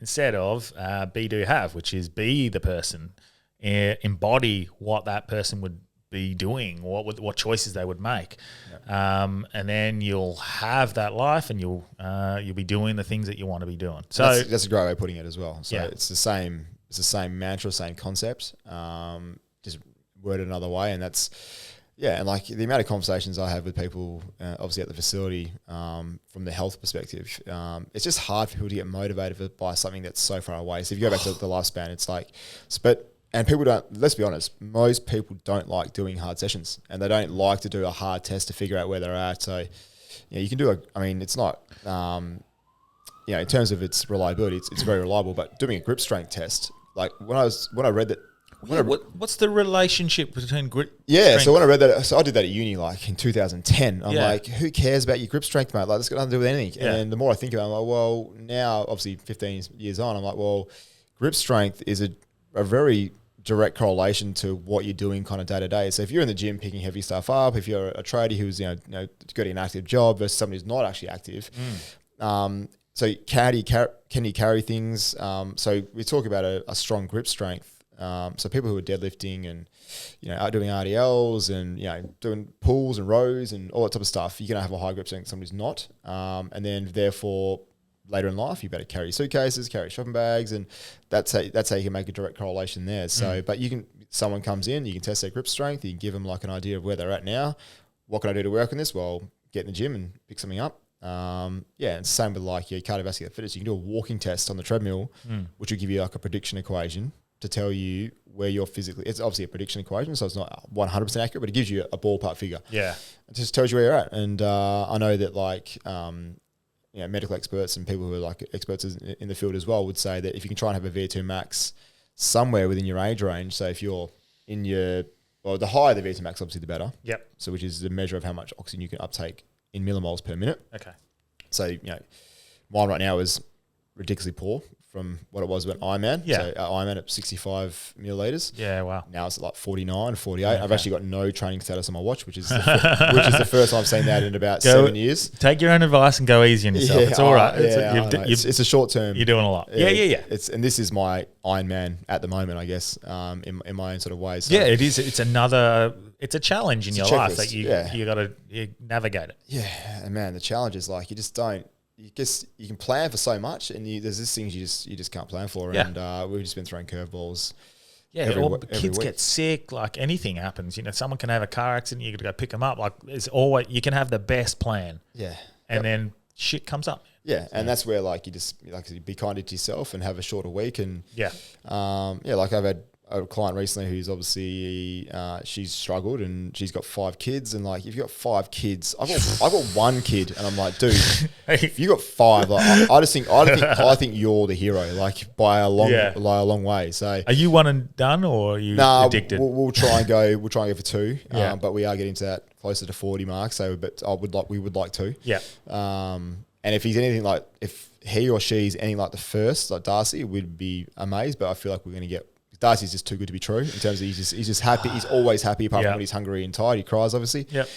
He sleeps pretty well at the moment. But yeah. Hey, he's really quiet even at the Anzac Day ceremony when I seen you there. Yeah. But anyway, so yeah, this is a female, a mum who's got 5 kids, and she is struggling to get to the gym. I said, look, just don't be so hard on yourself. Just if you come, you don't need to be here for an hour. Come for 15 minutes. And one day she came and she was obviously very stressed, and I could see it in her face. I was like, look, well done for getting here. Just do 15 minutes, 20 minutes and go home. Yeah. And she just started crying. I was just like she's just like, oh, really? I'm like, yeah, just chill. Like you've had a tough day. You got here. That's a massive win. That's the hardest part is getting here. Just do 15, 20 minutes and you'll be on your way kind of thing. And after you've done 15, 20 minutes, you normally feel a bit better anyway. So then you sort of like do a bit more anyway. Yeah. So, but yeah, it's just, that's the reality is it's, the social media world has just reshaped the landscape for what people expect of themselves. And it's just, it's like the bar is way beyond what people can reach. Well, some people need to lift their resilience as well. And you think that can be, well, I think it can be taught. I think it can be trained. Yeah, I think it's lessons, it's experience. Like, I don't think you can sit in a classroom and learn about how to be resilient. Yeah. Like, you've got to suffer. You have to deal. You've got to deal with it personally. Like, no one knows what it's like to be a parent until you're a parent. Well, there's so many different forms of resilience that you can build. You could form physical resilience, mental resilience. Yep. Mentally, how are you meant to build resilience? And I'm sure there's ways. Yeah. But discipline is a mental resilience, isn't 100%. it? Like, and just even small things like, like now I'm in this phase where like I'm barely training. So like I'm doing everything, I'm preaching. I'm knowing you as well. Yeah, it sucks, right? So like I've been doing like maybe a half hour to an hour. The best week I've had so far is probably I've done 2 hours of exercise in a week. Wow. That's the most I've done because I'm deciding between being a father. I'm doing some days like last night I started at 7 a.m. in the morning. I didn't get home until 10 p.m. or 10:30 p.m. last night. So like I'm choosing to do this is my hard, and I'm sacrificing a little bit of health at the moment. Yeah. And once I get through, but you need to bring a creche into the gym. I know we are well over budget for anything else. So, So I just think people just need to start easy, and just find similar people with similar values and. Yeah. Can pain tolerance be trained? Don't know the answer. And does it have an effect on longevity? Pain tolerance? I don't know. Is the honest answer. I would suggest that it would. Like I know that. Like I prefer you say that than try and talk shit anyway. So yeah, like I look, I'm just going from what I see in people and what I experience myself. But like, I feel like if you reflect on your life, like what you thought was hard 10 years ago. Yeah. I'm sure if you did it now, it wouldn't be as hard as you thought it was. Yeah. You think you'd be like, well, because I've done a lot of hard things. Well, I reference footy camps quite a lot. Correct. Like, I've done a footy camp. That's why I found ultras, they're not difficult. They're still fucking difficult. Yeah, they are. You've done a footy camp, you're like, I felt more pain. Yeah. So there's definitely massive carryover. Like there's no doubt that, the physical pain or, the things you feel during hard sessions or, just things that you can't even control sometimes, like things that happen outside of your control. Yeah. They make you more resilient. But some people not everyone has the ability to respond to that way because of their support around them. Yeah. They might just have the tools to deal with those things, and some people suffer more than others. But I found that through my Ironman and through all those things, they may be much more resilient. But the point I was going to say before is I've noticed that I haven't been looking after my health as much as I'd like to. Those things affect you a lot more than when I've trained in the morning. So there has for the first couple of months I was pretty good. I was training 4 to 5 days a week. Okay. Fun. And I would still go this is for the first few months of the build. And I was still training. So I get to work and we get these setbacks. And you just sort of roll and laugh with it and go, yeah, another one. We'll figure it out. Like, what's the solution? Yeah. But now, we get a setback and I'm like, oh, man, I'm done. I'm done. I just don't have the energy anymore. But if I'd still been training, if I went for a run that morning and then start the day, I've got the dopamine. I'm feeling good. I've got a bit of adrenaline going. I can. What do we need to do to fix this problem? Whereas if you're not training and you just sort of fall, I'm so far away from where I was 2 years ago. Yeah. It's like I'm just a different person 2 years ago to what I'm now. And it's just so interesting that how you tolerate things when you are healthy. So I think, and the norm you slowly fall into a new norm. Yes. And you don't even realize it Yeah, correct. until like, Yeah. I'm obviously very self-aware, but some people just Both over ways. time- Both yeah, ways, I both think. ways. Yeah. Yeah, both ways. And I think some people fall into their norm and they think they're fit. Like you say, like you are fit, so you can go out and run, but some people still feel like they can go out and run a 10K, Yeah. but they're thinking about themselves when they were 10 years ago. You haven't done anything to prove or have any sort of merit to back that up. So, Well, I think I remember getting a kick up the arse myself just probably 2 years ago. This whole time I've been on this podcast claiming I'm a fit guy. I could run an ultra marathon and whatnot. And it's like 2 years ago. So after I'd been doing all these things, then I could do a sit up. yeah. I was like, oh, But again, what happened, bro? Like, one of the laws of strength conditioning is specificity. So Yeah. you'll be good at what you practice.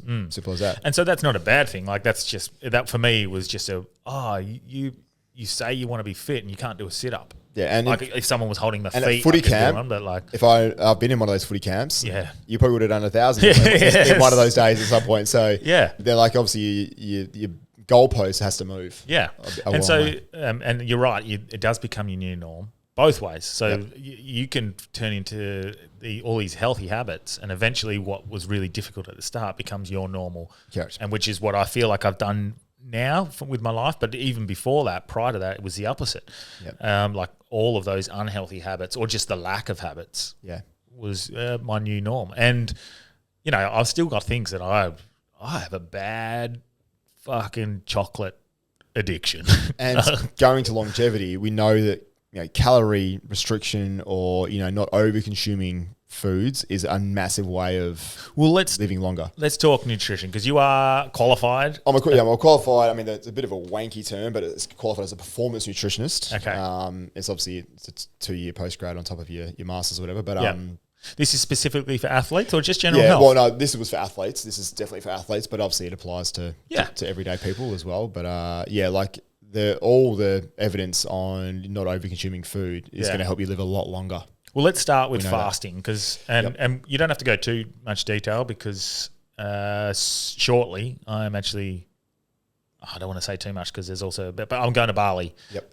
Tyler Tolman, who's a fasting expert, we're going there and I'm going to have a sit down with him at his fasting retreat. So we'll do a full dive into fasting and the benefits. But Awesome. Let's dive into it now for a little bit, especially for anyone who wants to have a So look, I've done it on and off for years. I think there's so much benefit from like the hormonal side of things, and obviously like your insulin response. So obviously you think about most people every day, they're getting like a bit of an insulin response.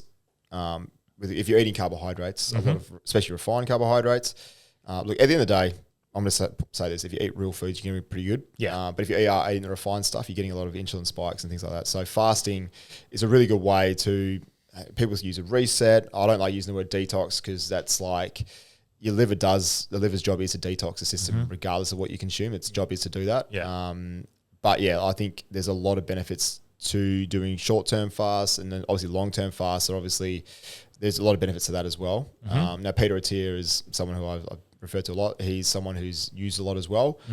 If you're someone who's overweight, fasting is going to be one of your best point of calls for losing weight. because then you're using your fat stores as your energy. Yeah, 100%. If you're not putting in any fuel, obviously your body's going to have to make its own to get through the day, and that's when it starts to tap into its fat stores. And that'd put you in ketosis, I'd imagine. Yeah, so you get obviously, and that's one thing I did for a year. I actually measured my blood pretty much every day for a year when I went all into this Ironman. In my very first one, I went fat adapted, no carbs. Wow. Measuring. So is that running off a ketogenic diet? Yeah. So I've got like if you see photos of me just before my Ironman, I was like 78 kilos, which is like I've been that since I was like 17 years old. Yeah, wow, yeah. Like I was skinny. I was still and I performed really well, but there was obviously I had limitations in terms of like my maximum output for my training sessions. Yeah. But I was measuring blood every day. So, to be in sort of ketosis, you want that 1 millimolar of blood ketones in the body to be really in that zone. Yep. And I was frequently at 1 to 3. So like I was constantly in that. But yeah, the benefits of fasting obviously are one, calorie restriction. So it's just a form of calorie restriction. Some people like it. Again, it comes down to can you sustain how much you fast. Are you going to fast once a week for a day? You're going to fast, for 4 days, once a month. Like there's different ways of doing it. So this expert will elaborate. I do like the 1 24-hour a week. Yep. That seems to be the easiest one. It's definitely easy. And then you'll notice the benefits actually really kick in after 1 day. So once you've done the 1 day, day carrying 2 on. Yeah, day 2 and 3 are the big benefits. Actually, and just some random guy at the gym, but he was saying like if you go to 40 hours, so if you push through, like because I can go from, I'm breakfast during a fast right now, like I'm doing a 24-hour fast right now. Breakfast so when to I breakfast, I do dinner to dinner, so I find that easy because that's sleep, that's easy. Yeah. So if I do dinner to dinner, but if I just don't eat tonight and then I wake up and I have food at like 11 o'clock tomorrow, that's a 40-hour fast. Yeah. I can do that, no problem. Yeah. And that's, and then like I've done a few, so usually after my Ironmans, I'll do a 3-day fast. Oh, wow. Okay. Yeah, so I did 3-day fast after pretty much. Water?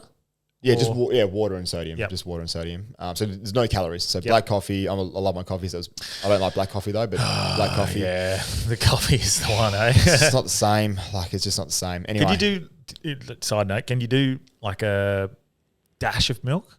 No, because it's a calorie. It's a calorie. It wouldn't count, hey? It's a calorie, yeah. So if you want to be like, that's if you like extreme. Like if you want to do like extreme, that's obviously, it's a calorie, can't go in. Because you're trying to get the metabolic and the trying to get hormonal metabolic response. Yeah. Obviously, you want to increase your production of, or utilizing fat as a fuel is essentially tapping into your fat stores. Yeah. So you don't want to provide any more. Yeah, you don't want to provide any more calories. And it depends on what it is, obviously, but yeah, that would technically be a calorie. Damn it. Okay. Yeah, I know. So it's black coffee. And you can use stevia, but like even stevia is like 0.4 or 0.3. It's got 0.3 of calories. So if you've been a real prick about it, you'd say no. Yeah. But have a sweetener in your I've coffee. got stevia at home just in case. Yeah. Have a stevia in your black coffee. But so I would frequently do them after Ironman just because obviously the lead into the race is ironically just all refined carbs. Yeah. It's just all refined carbs for like 2-3 days. And the day of the race, you're just consuming so much sugar. Yeah. Like it's ridiculous amounts of sugar.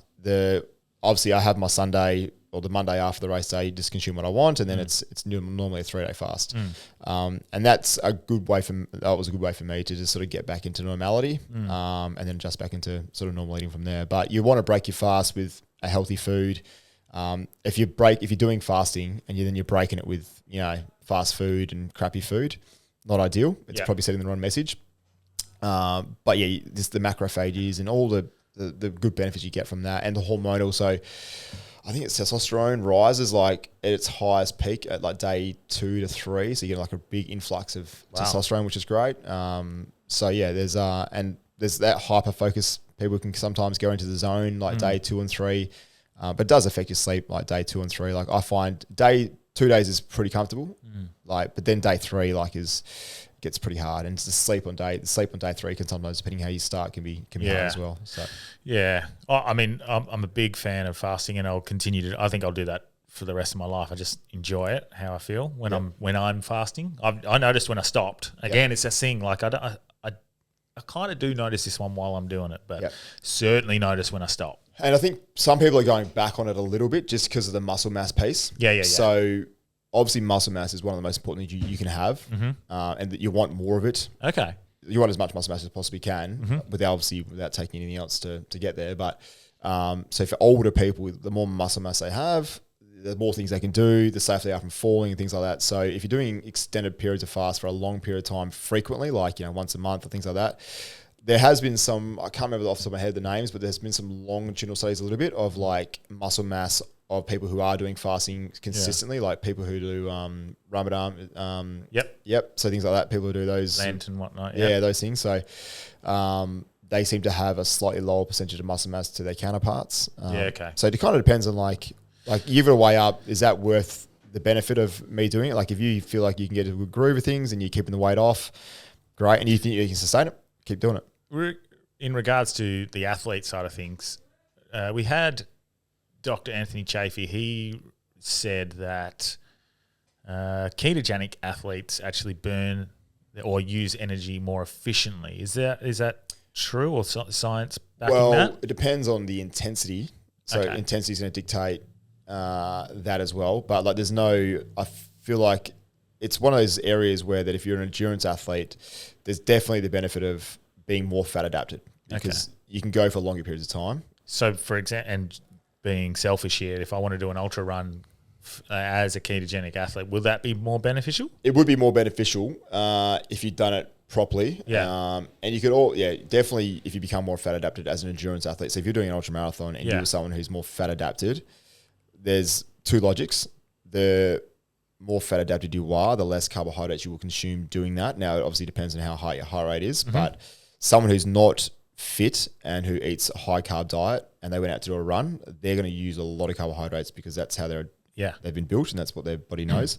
Now, you get someone who's fat adapted, has trained during fat adaptation periods where they're not eating lots of carbs, their ability to utilize fat as a fuel is increased. So then in that sense, you'll become more efficient for endurance-based sports. Now, the argument is, as a performance nutritionist, I've sort of gone back and forth over my career. Like, I've been like, nah, you can't have carbs if you want to be a great endurance athlete. You've got to eat more fats and become fat adapted. I've been through that phase. Yeah. And then I've sort of swung the other way and like, nah, you need all carbs if you want to perform. So I feel like I've sort of landed on the fence, which is kind of a cop-out. But I feel like if the event is high intensity that you're doing, like if you're an AFL player, I'm not telling you to go in fat adapted, ketogenic the day before a game. That's just not going to be good news for you. Yeah. But if you're someone who's an endurance athlete and you're going out for a 3-hour run on the Saturday, I'm saying, have at it and see how you go. And how far can you go during the run without taking any fuel in as well. And you can sort of build that tolerance as well. But what would ketogenic fuel be? Yeah, and this is what, I've read a few ultra marathon books over my time, and a lot of people have they're making their own type of coconutty, peanut buttery type balls that they could eat during. So some people just eat straight coconut oil. So the coconut. So some people, one of my mentors. I think I'll stick to carbs. Yeah, one of my mentors when he was sort of going down that whole rabbit hole as well. His breakfast was literally just a big tablespoon of coconut oil, really. Yeah. So that was his breakfast. So people are making their own sort of little concoctions. There are some companies now that do supplements that are fat adapted, which you can take that have pretty much no carbs during your actual sessions. If you don't want to make your own stuff. So, but there have been some reports of a lot of ultra marathon. It's very not mainstream. But the ultra running community, they're quite into it. So, but you wouldn't see many triathletes or marathon runners doing it ketogenic because carbs still, if you're wanting to perform at a high level and push and break records, and carbs are going to be important for that. But it's not to say you can't do it without it. Yeah. But I think the evidence at this point in time, there's not enough scientific evidence on the fat adaptation stuff to say that you're going to prolong performance. It makes sense theoretically that if you can delay using your carbohydrates in a long event, that's going to be a performance enhancement. Yeah. So I get that part of it. Okay. But there just hasn't been a heap of research on that in performance-based studies. Yeah. I mean, I'd said that I won't do the 80 down in Margaret River again for a while until I signed up with Recwell. Yeah. And so now I'm finally, I know I've said it the last 2 times, I'm finally going to train specifically for this run. And I know you don't believe me. I do not believe you. I'm going to try. Oh, well, if I'm coming in, I have to have a program. So not necessarily. Well, yeah. So you might enjoy your saunas too much. Yeah. So what I am going to be interested to do. So obviously my first time I ever ran it was 13 and a half hours. Second time I ran it was, I think, 10 and a half hours. The third time I ran it was 9 and a half hours, give or take. Yep. So now that's all without training. That's just me going down and going for a run and a bit of advice from you. I want to cut you off hydration wise. Yeah. How much do you think of that was mental? Like knowing what you're in for? Huge amount. A lot of mental thing, knowing the course. Yep. But just knowing what you're going to experience as well? Yes. Definitely. Knowing the pain. Yeah, knowing what's coming. Yeah, and then the first time you've never experienced it, you're like, what the fuck is this? Yeah, and I was is this normal? Yeah, and I didn't train either. I literally did not train the first one. Ladies and gentlemen, that's just arrogance. That was stupidity. That's arrogance. But the second one I trained-ish. I just did my own training. Yep. And then the only thing that fucked me up was I actually pulled my calf a week prior, so that didn't help. But I still ran 10 and a half hours. I wanted to break 10. But this year I trained really well, did everything, but I trained what I wanted to do. There was no There was no science. I just trained a lot. I'll get you to an hour, 8.5 hours easy. Well, this is what I think. I think if I did train specifically, maybe that's a challenge I'll set. Like if I train with you guys, but would I be better off doing it ketogenic or fat adapted? I would love to do it with you. Like I would love you to do that just as like a trial. Yeah. Because I think if you do it properly, this would be measuring. You'd have to measure your blood most mornings. Okay. Which is simple. Yeah. I'll show you how to do prick, that. Yeah. Yep. That's what I to see called that a lot all the time anyway. Yeah. And I saw it too. We've been on footy trips. Yeah. And when you did the up and smoke tour. Oh yeah, that's right. Yeah. Yeah. So I think definitely doing that. You would definitely benefit, and I would like you to do it. If you did it again, you would do the complete opposite and just do it. Well, I guess you've already got ones that are high carb. I guess, I'll do two then.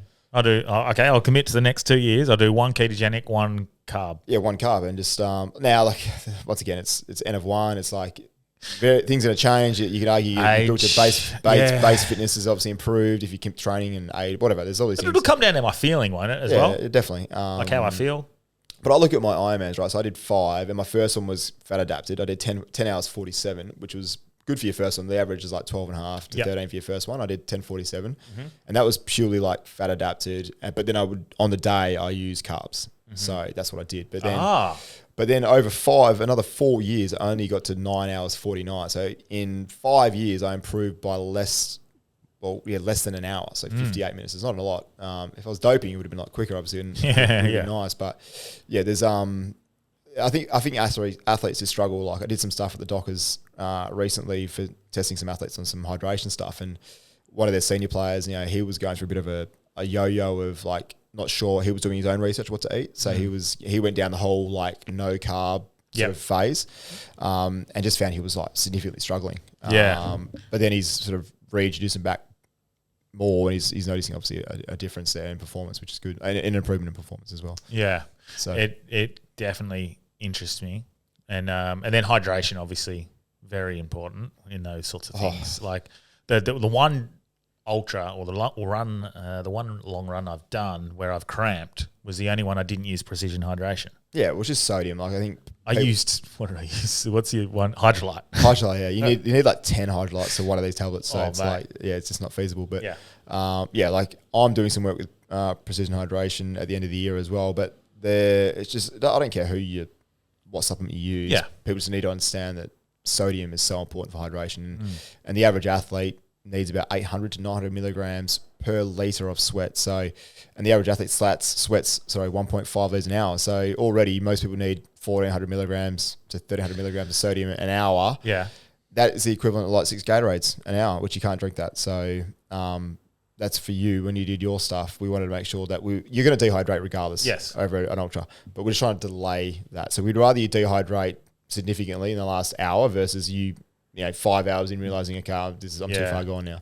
Well, the salt and stuff that was all over my clothes, is that a bad sign?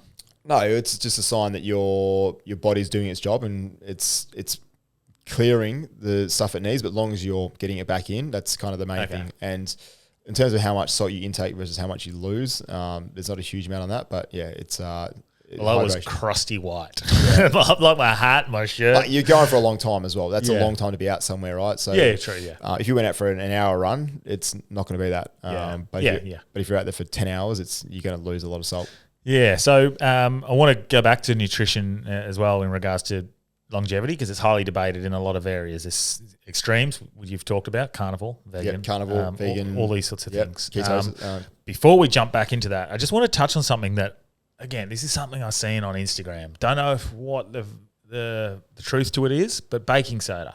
Yeah, and its abilities to help performance in elite athletes. So are you across any of this? Yeah, so it's to buffer hydrogen ions and lactate. So that's kind of what people are trying to use it for. So it's more used for high intensity stuff. Yes. So like you're talking about your short bursts, your 30 seconds to a minute, 2 minute type stuff. So so beta alanine is kind of what we would get athletes to take. And that is a scientifically proven thing to help buffer those agents when you get to a higher level of intensity, which means you can do your repeat efforts at slightly more. One of the AFL clubs did one a couple of years ago. They had half the group take it and half the group not take it for their repeat 1K time trials. Yes. And the ones that were taking the beta alanine improved performance significantly compared, well, not by a few seconds, kind of compared to the other group, but it was more the report of that it didn't feel as hard as it did before. So that beta alanine is there. That's just in baking soda. Yeah, so baking soda is like it's kind of an element of that. So okay. If I'll read you some of these. Check that, yeah. I'll read you some of these things, and then maybe you can just say whether or not you're across it or not. But it was elite athletes take 0.2 to 0.3 grams per kilogram of body weight before competing. Yep. This neutralizes lactic acid in muscles, allowing 1 to 3% harder performance. Yep. That's just buffer. It just buffers it better than it if you don't take it. Okay. Protects failing kidneys, neutralizes acid overload to slow kidney damage. Yep. You heard that one? Or I've heard of it, but I wouldn't be across it as much as I'd like to be. Reduces inflammation. It shifts immune cells from attack to repair, eases arthritis pain, lowers inflammatory markers, may calm autoimmune flares. Did they say what element in the baking soda that you want to chat? You could probably chat GPT that right now on the spot, I reckon. But just go, what is the element or the hormone or the chemical or whatever it is, the nutrient that's creating that effect? So, what is the hormonal? No. What is the element in baking soda that is providing? What is the element in baking soda that is providing? What is it? The buffering of lactate. Okay, there we go. That is, I like to speak, is providing the buffering of lactate. Be the nitrates, I'd imagine. It says, great question, baking soda, the buffering element is bicarbonate ion. How it buffers during intense exercise, muscles produce lactic acid, lactic plus H ions, which increases acidity. The bicarbonate ion reacts to the excess hydrogen and ions, and that come from lactic acid. Yeah. So there you go. There you go. Fucking chat GBT. There you go, mate. So baking soda literally does help in these. It speeds muscle recovery, fights acid reflux apparently as well, and there's many more. Supports oral health. There you go. So is baking soda the well, nature's... if they're all if that's all valid research and randomized control trials, all that sort of stuff, and wank and whatever, like then there's obviously some stuff behind it. But yeah, there's like in terms of like supplements for performance, whether that's one, you've got things like beetroot juice, which sort of control nitrates. But in terms of like scientifically proven supplements, we know caffeine is obviously a performance enhancer. Yeah. Phosphocreatine is something that you can take. Yeah. And your proteins and carbohydrates. We are on that. We are talking longevity. We are leaning towards the nutritional side of things. And maybe we can finish there. But creatine, you did just mention that. Yep. Obviously, cognitive function and then muscle recovery. Is that what the biggest benefits are? Yeah, and high intensity performance. So phosphocreatine, is something that's found in animal products. So if you're someone who doesn't eat that, then obviously you're going to be missing out on that. So that's where supplements can come in place. But creatine is something that you should be taking as a youth athlete. But there's also a lot of stuff now in brain science and brain health that's saying that it helps with memory and reduce Alzheimer's, and there's all those sort of things. And so definitely a performance enhancer, and arguably the most researched supplement on the planet. Wow. With the most amount of research for a longest period of time. I think it goes back to the 50s. Wow. And they haven't reported any sort of down or side effects to it. So it's kind of for our youth athletes in particular, like if you're 14, 15, 16, take it. Some people, technically you're not supposed to take any supplements until you're 16. Yeah. But if you're 15, 14, 15 and you're healthy, you see someone who knows what they're talking about. But yeah, creatine is, and for that neural function, I think a lot of the research now is going out into Alzheimer's and memory. Wow. So yeah, it's some pretty cool stuff out there for that. I think I'm having about 10 grams a day. Yeah, so you can do loading phases. Normally, normally 3 to 4 grams is like a heaped teaspoon. Yes. Once a day is fine. Yeah. You can do loading phases where you do like you said 10 grams a day for like a few days. It's between 5 to 10. Like one heaped teaspoon is sufficient. I've got the actual measurer. Yeah. Got it off, bang, and I've upped it to 2. So what's that? One heaped is probably 3. So one heap would be 4 grams. 4, so I'm having 2 of them. Yeah, so well, 8 grams. 8 grams, yeah, sweet. Yeah, so that's good. And I think a lot of our athletes like who want to perform, especially strength power athletes, you want to be taking it. In terms of research and like endurance athletes, not as probably effective. I think I heard Rory McIlroy even talking about it. He's having 5 to 10 a day. And then he even said just for my cognitive function, but for recovery and recovery and recovery between, for him, his high intense bouts are his golf shots. So him like ripping a driver off the tee, is it going to help? Probably. How much? Who knows? 1%. Yeah. Something at that level, 1% helps. Yeah. Who knows? But yeah, there's definitely lots of benefits to it. I'm not ashamed to say I shed a tear when he won that. Yeah, I couldn't believe he tried to throw it twice. The 15th. What was he I was doing? like, dude. Oh, I was my like, God. not again. But anyway, good on him for getting it done. Yeah, so let's finish with nutrition and longevity. So are there studies on best diets to have, or is it all different for the different person because of genetics? Well, genetics are a massive factor as well. So like I'm someone who's got high cholesterol just purely because of my parents. So like I'm now unfortunately on statins. At the age of 37. So I got told at 27. Do you think is that something that people argue you don't need and you can get off them? And so things? So like I answer your question first. What was it? What nutritionally, like where are we? Oh, well, in terms of what you should eat. So, like, obviously, a lot of the research around like the Mediterranean diet, so eating real foods, your meats, your fish and your veggies and your oils and your nuts and all those good things. Like a good balance. Eat those things, you're going to live a lot longer than people who are eating refined foods, fast foods, bread, pasta, all that kind of stuff, right? So, I don't think there's really any denying that. And I'm more leaning towards like, obviously, meats, in my opinion. Meat's fine. Eat your eggs, eat your fish, eat your veg. Like, obviously, old mate wouldn't Chafee. Wouldn't eat veggies. Obviously, No. He makes some good points, but it's like how much can you take from it? And then also that mental lifestyle, that mental health side of things. Yep. So but I think calorie restriction, eating your proteins, prioritize proteins and fats in your diet. So getting your 2 grams of protein per kilogram body weight, all those types of things. But going back to genetics, like, I'm 27 years old. I'm failing. At this point, I was powerlifting, but I failed a stress test at the hospital. Building my first company at the time, so it was stressful. But they said, your cholesterol was like 8.2. I'm like, what? Like, I've been tracking it since I was like 20, but it got to like 8.2, and that's. And what's a healthy range? Well, 4, 3.5 to 5 is kind of like considered normal. Okay. So I've gone down the path of like, I'm not taking any statins at 27, obviously. And I'm like, no, F you guys. And I delve into nutrition. I read the China study, which is all about. Yep. Read that book, great book.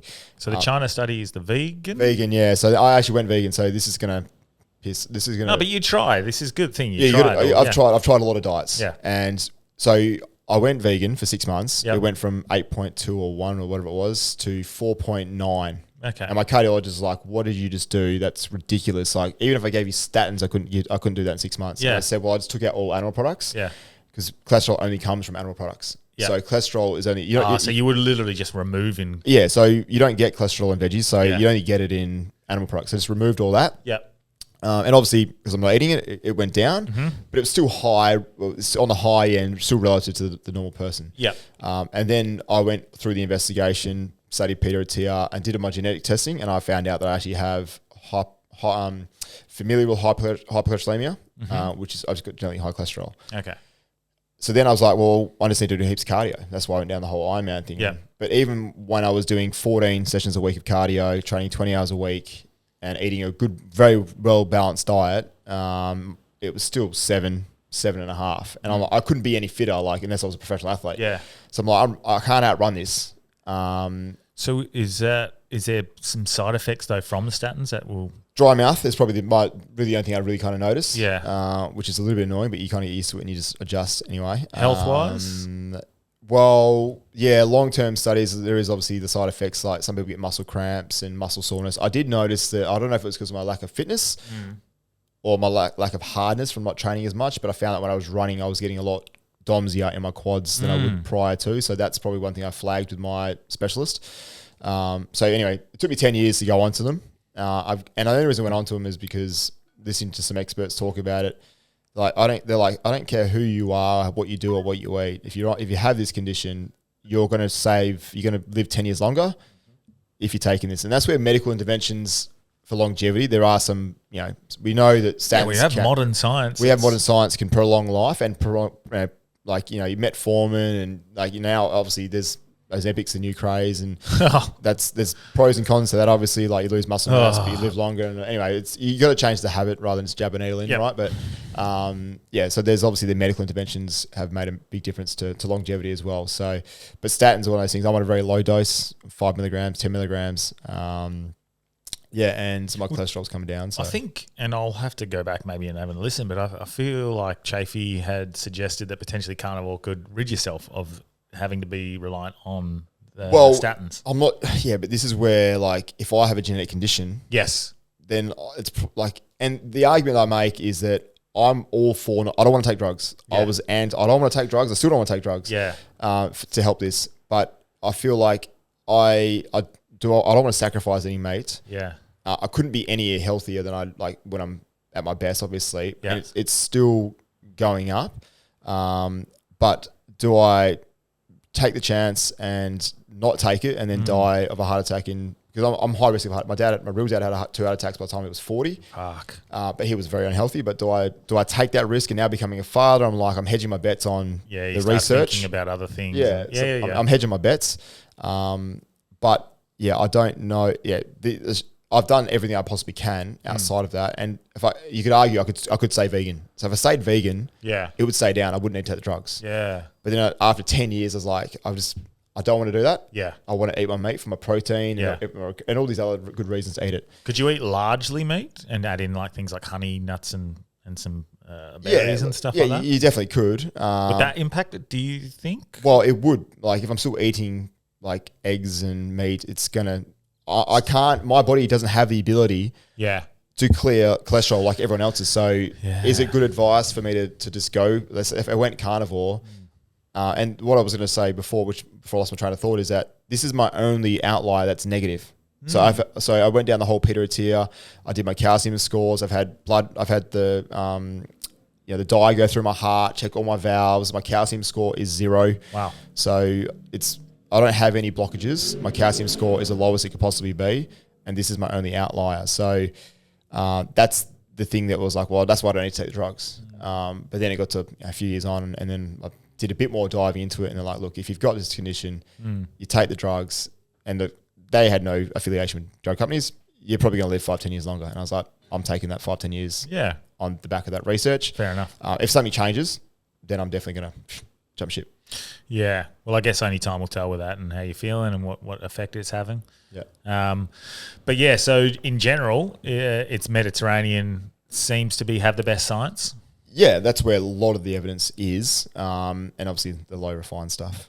So the issue with refined is the seed oils, I guess. Seed oils, obviously the response to the sugar, which is the insulin. So the constant insulin spike, because the argument is if insulin's up, then you can't burn fat as a fuel. So you've got to, if you're constantly spiking insulin, you don't have the ability to tap into your fat stores. So then obviously you have a lot more adipose tissue, which is where like the cancer comes. Like people who are more overweight get more cancers and things like that. So so so this is where I'd come at. Let's say I'm a person, and I have been this person who has a terrible diet for years. The damage that it's done, can it be undone? Yes, 100%. Yeah, okay. You can do a lot of reversibility on just cleaning up your act and eating well. Like you can do a lot of reverse aging, and that's where like saunas as well. Like if you go back to the sauna for a second, like there's even the aging benefits of saunas in terms of how proteins fold in the skin, and there's the anti-aging properties in just that as well. So, but yeah, if you eat, and that's why people get. That guy, I can't remember his name again. The guy, Brian Johnson. Yeah, so that's his biological age. Obviously, was like his chronological age was whatever it was, but he was like 15, 20 years younger than what he was supposed to be. There's good evidence in that, like you're just a healthier version of that age, so you can definitely reverse. Like if you're someone who's usually extreme, overweight, doesn't exercise, and you start exercising, eating well, you're going to add a lot more years to your life. That's the reverse aging. So something that people don't, I think, consider part of their diet, but I would, is the sun, vitamin D. Yes. What factor? I know the dangers of skin cancers and whatnot, I would argue that sun creams play a bit of a factor in that. But let's assume that let's stick away from that and just go vitamin D in itself. What factor does that play with longevity and health in general? Well, we know that obviously studies in the UK, I think you see the study that came out, the UK is the second most depressing place to live in the world. Well, I've been there and I agree. So like, there's just, well, one, being outdoors and getting that minimum, I think it's like 20 minutes of like a certain coverage of your skin needs to be in contact with the sun to get the vitamin D. Yeah.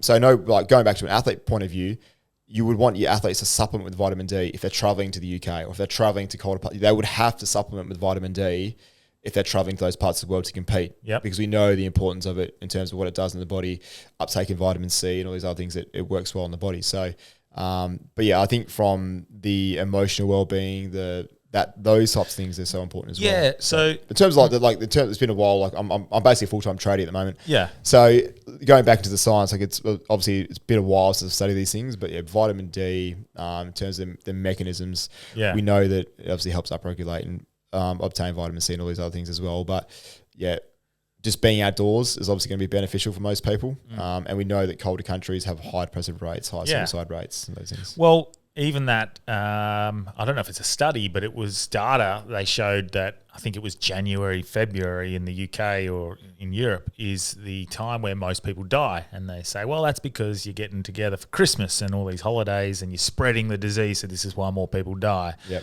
And they said, well, okay, well, let's go down to Australia and check what their data is. And they found that, no, it was not the case.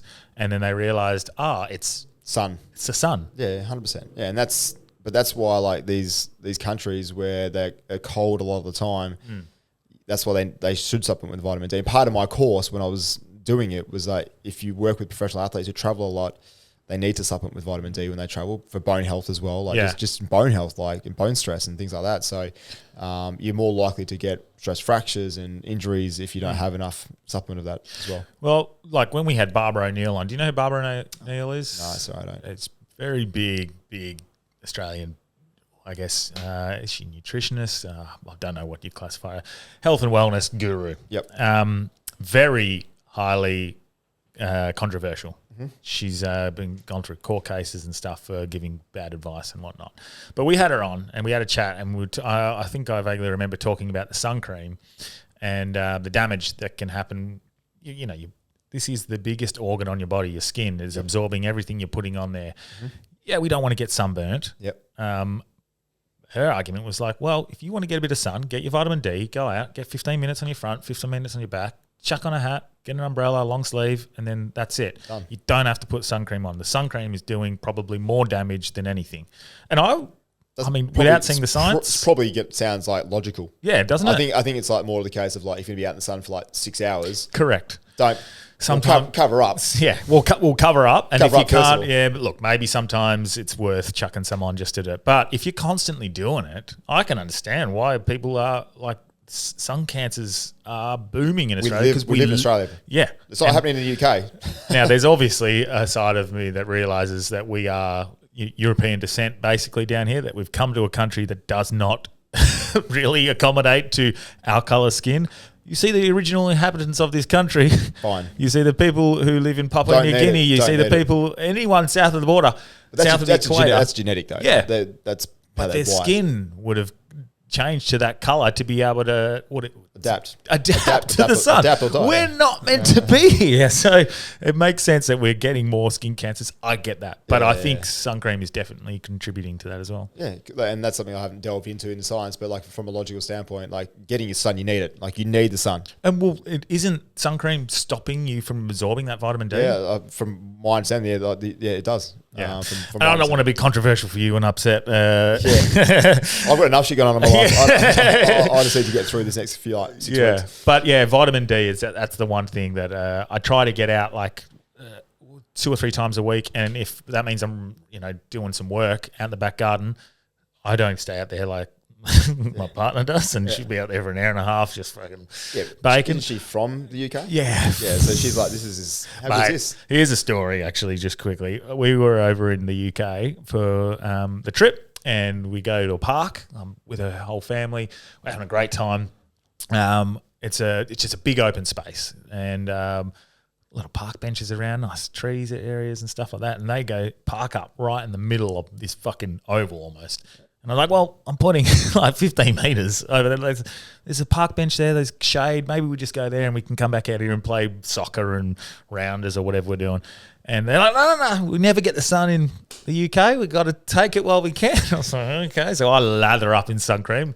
There's me fucking going back on what I want to do. But I lather up because I'm not. Yeah, you're not quick. I am pasty as fuck. Yeah.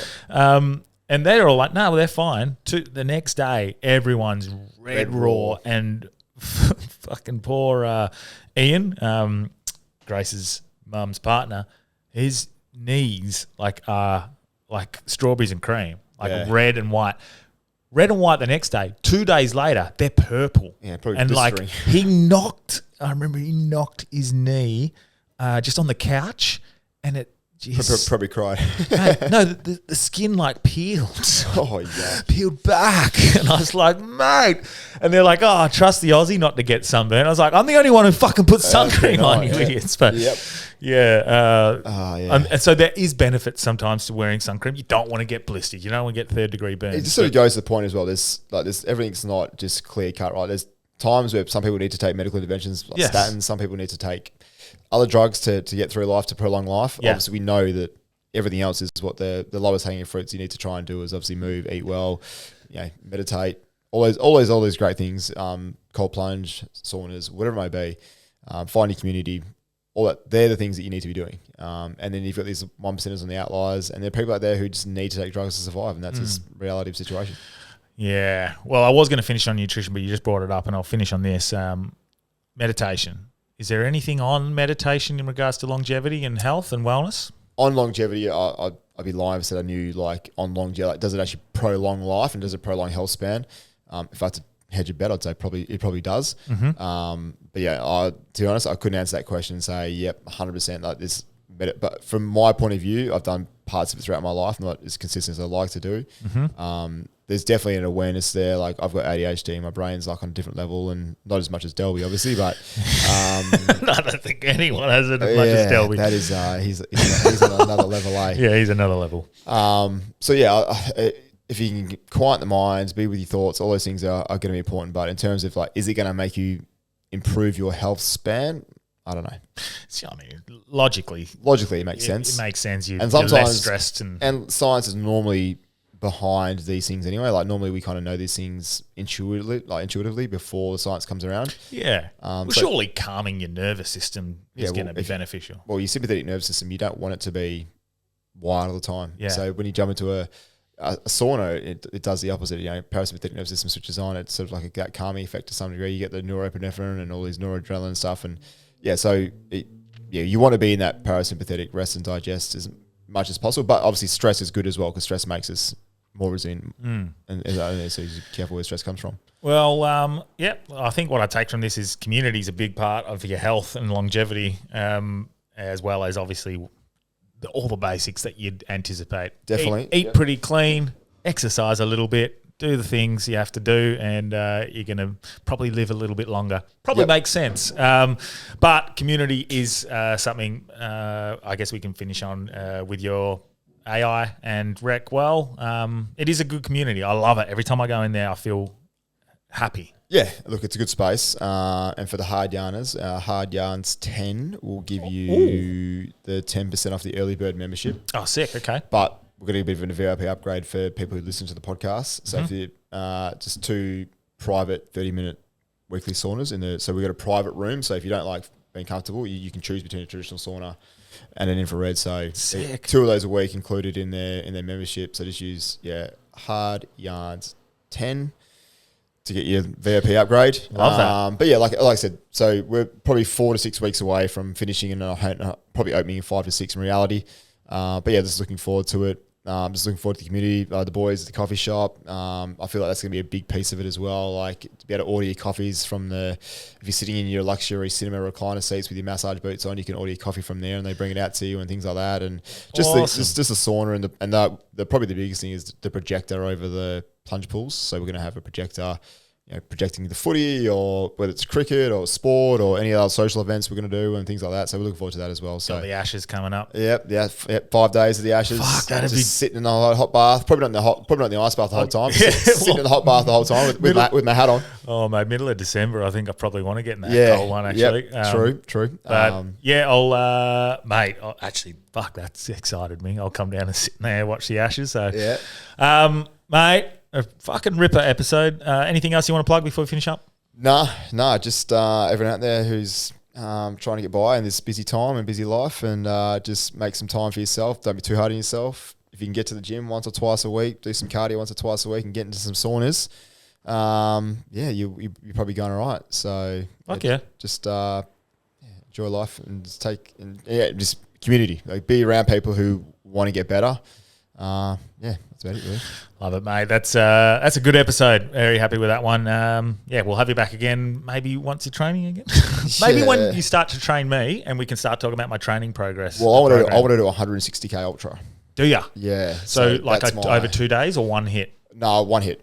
Ooh. That's my next big challenge. So once Recwell, where's that? The Feral Pig here in Perth. Oh yeah. You're gonna do that? I'll do that with you. Yeah. So 4Ks of elevation. So I wanted to do multi-day. Yeah, okay. Because I'm getting it done. I want to hallucinate. Yeah. I want to go to the point. I want to go to the well where I start seeing flying pigs. That's where I want to get to. So because I feel like I'm in a very comfortable spot, and I like getting I'm uncomfortable in the business world at the moment. Mm-hmm. But once it's done, I want to get uncomfortable back into the physical space, and I would like. So my goal is, if it's not next year, the year after, run the Feral Pig. I'll try and do that with you, but I'll do Herdies. Yeah. Oh yeah. I just can't do this because I got arthritis in my ankle. Yeah. The stop start is no good for me. Like if I keep moving, I'm okay. But if I stop start, the arthritis in my ankle just flares. Well, we had a lot of people who were very interested in ultra marathons running and the program. So maybe we'll do a specific episode in next year or something. Yeah, we'll do one mid next year. We'll just do like a training one on what ultras. we've been doing, what our results are. Yeah, sick. Fuck yeah. All right, mate. Awesome. Thanks for having me, mate. Appreciate it. Hey, Root.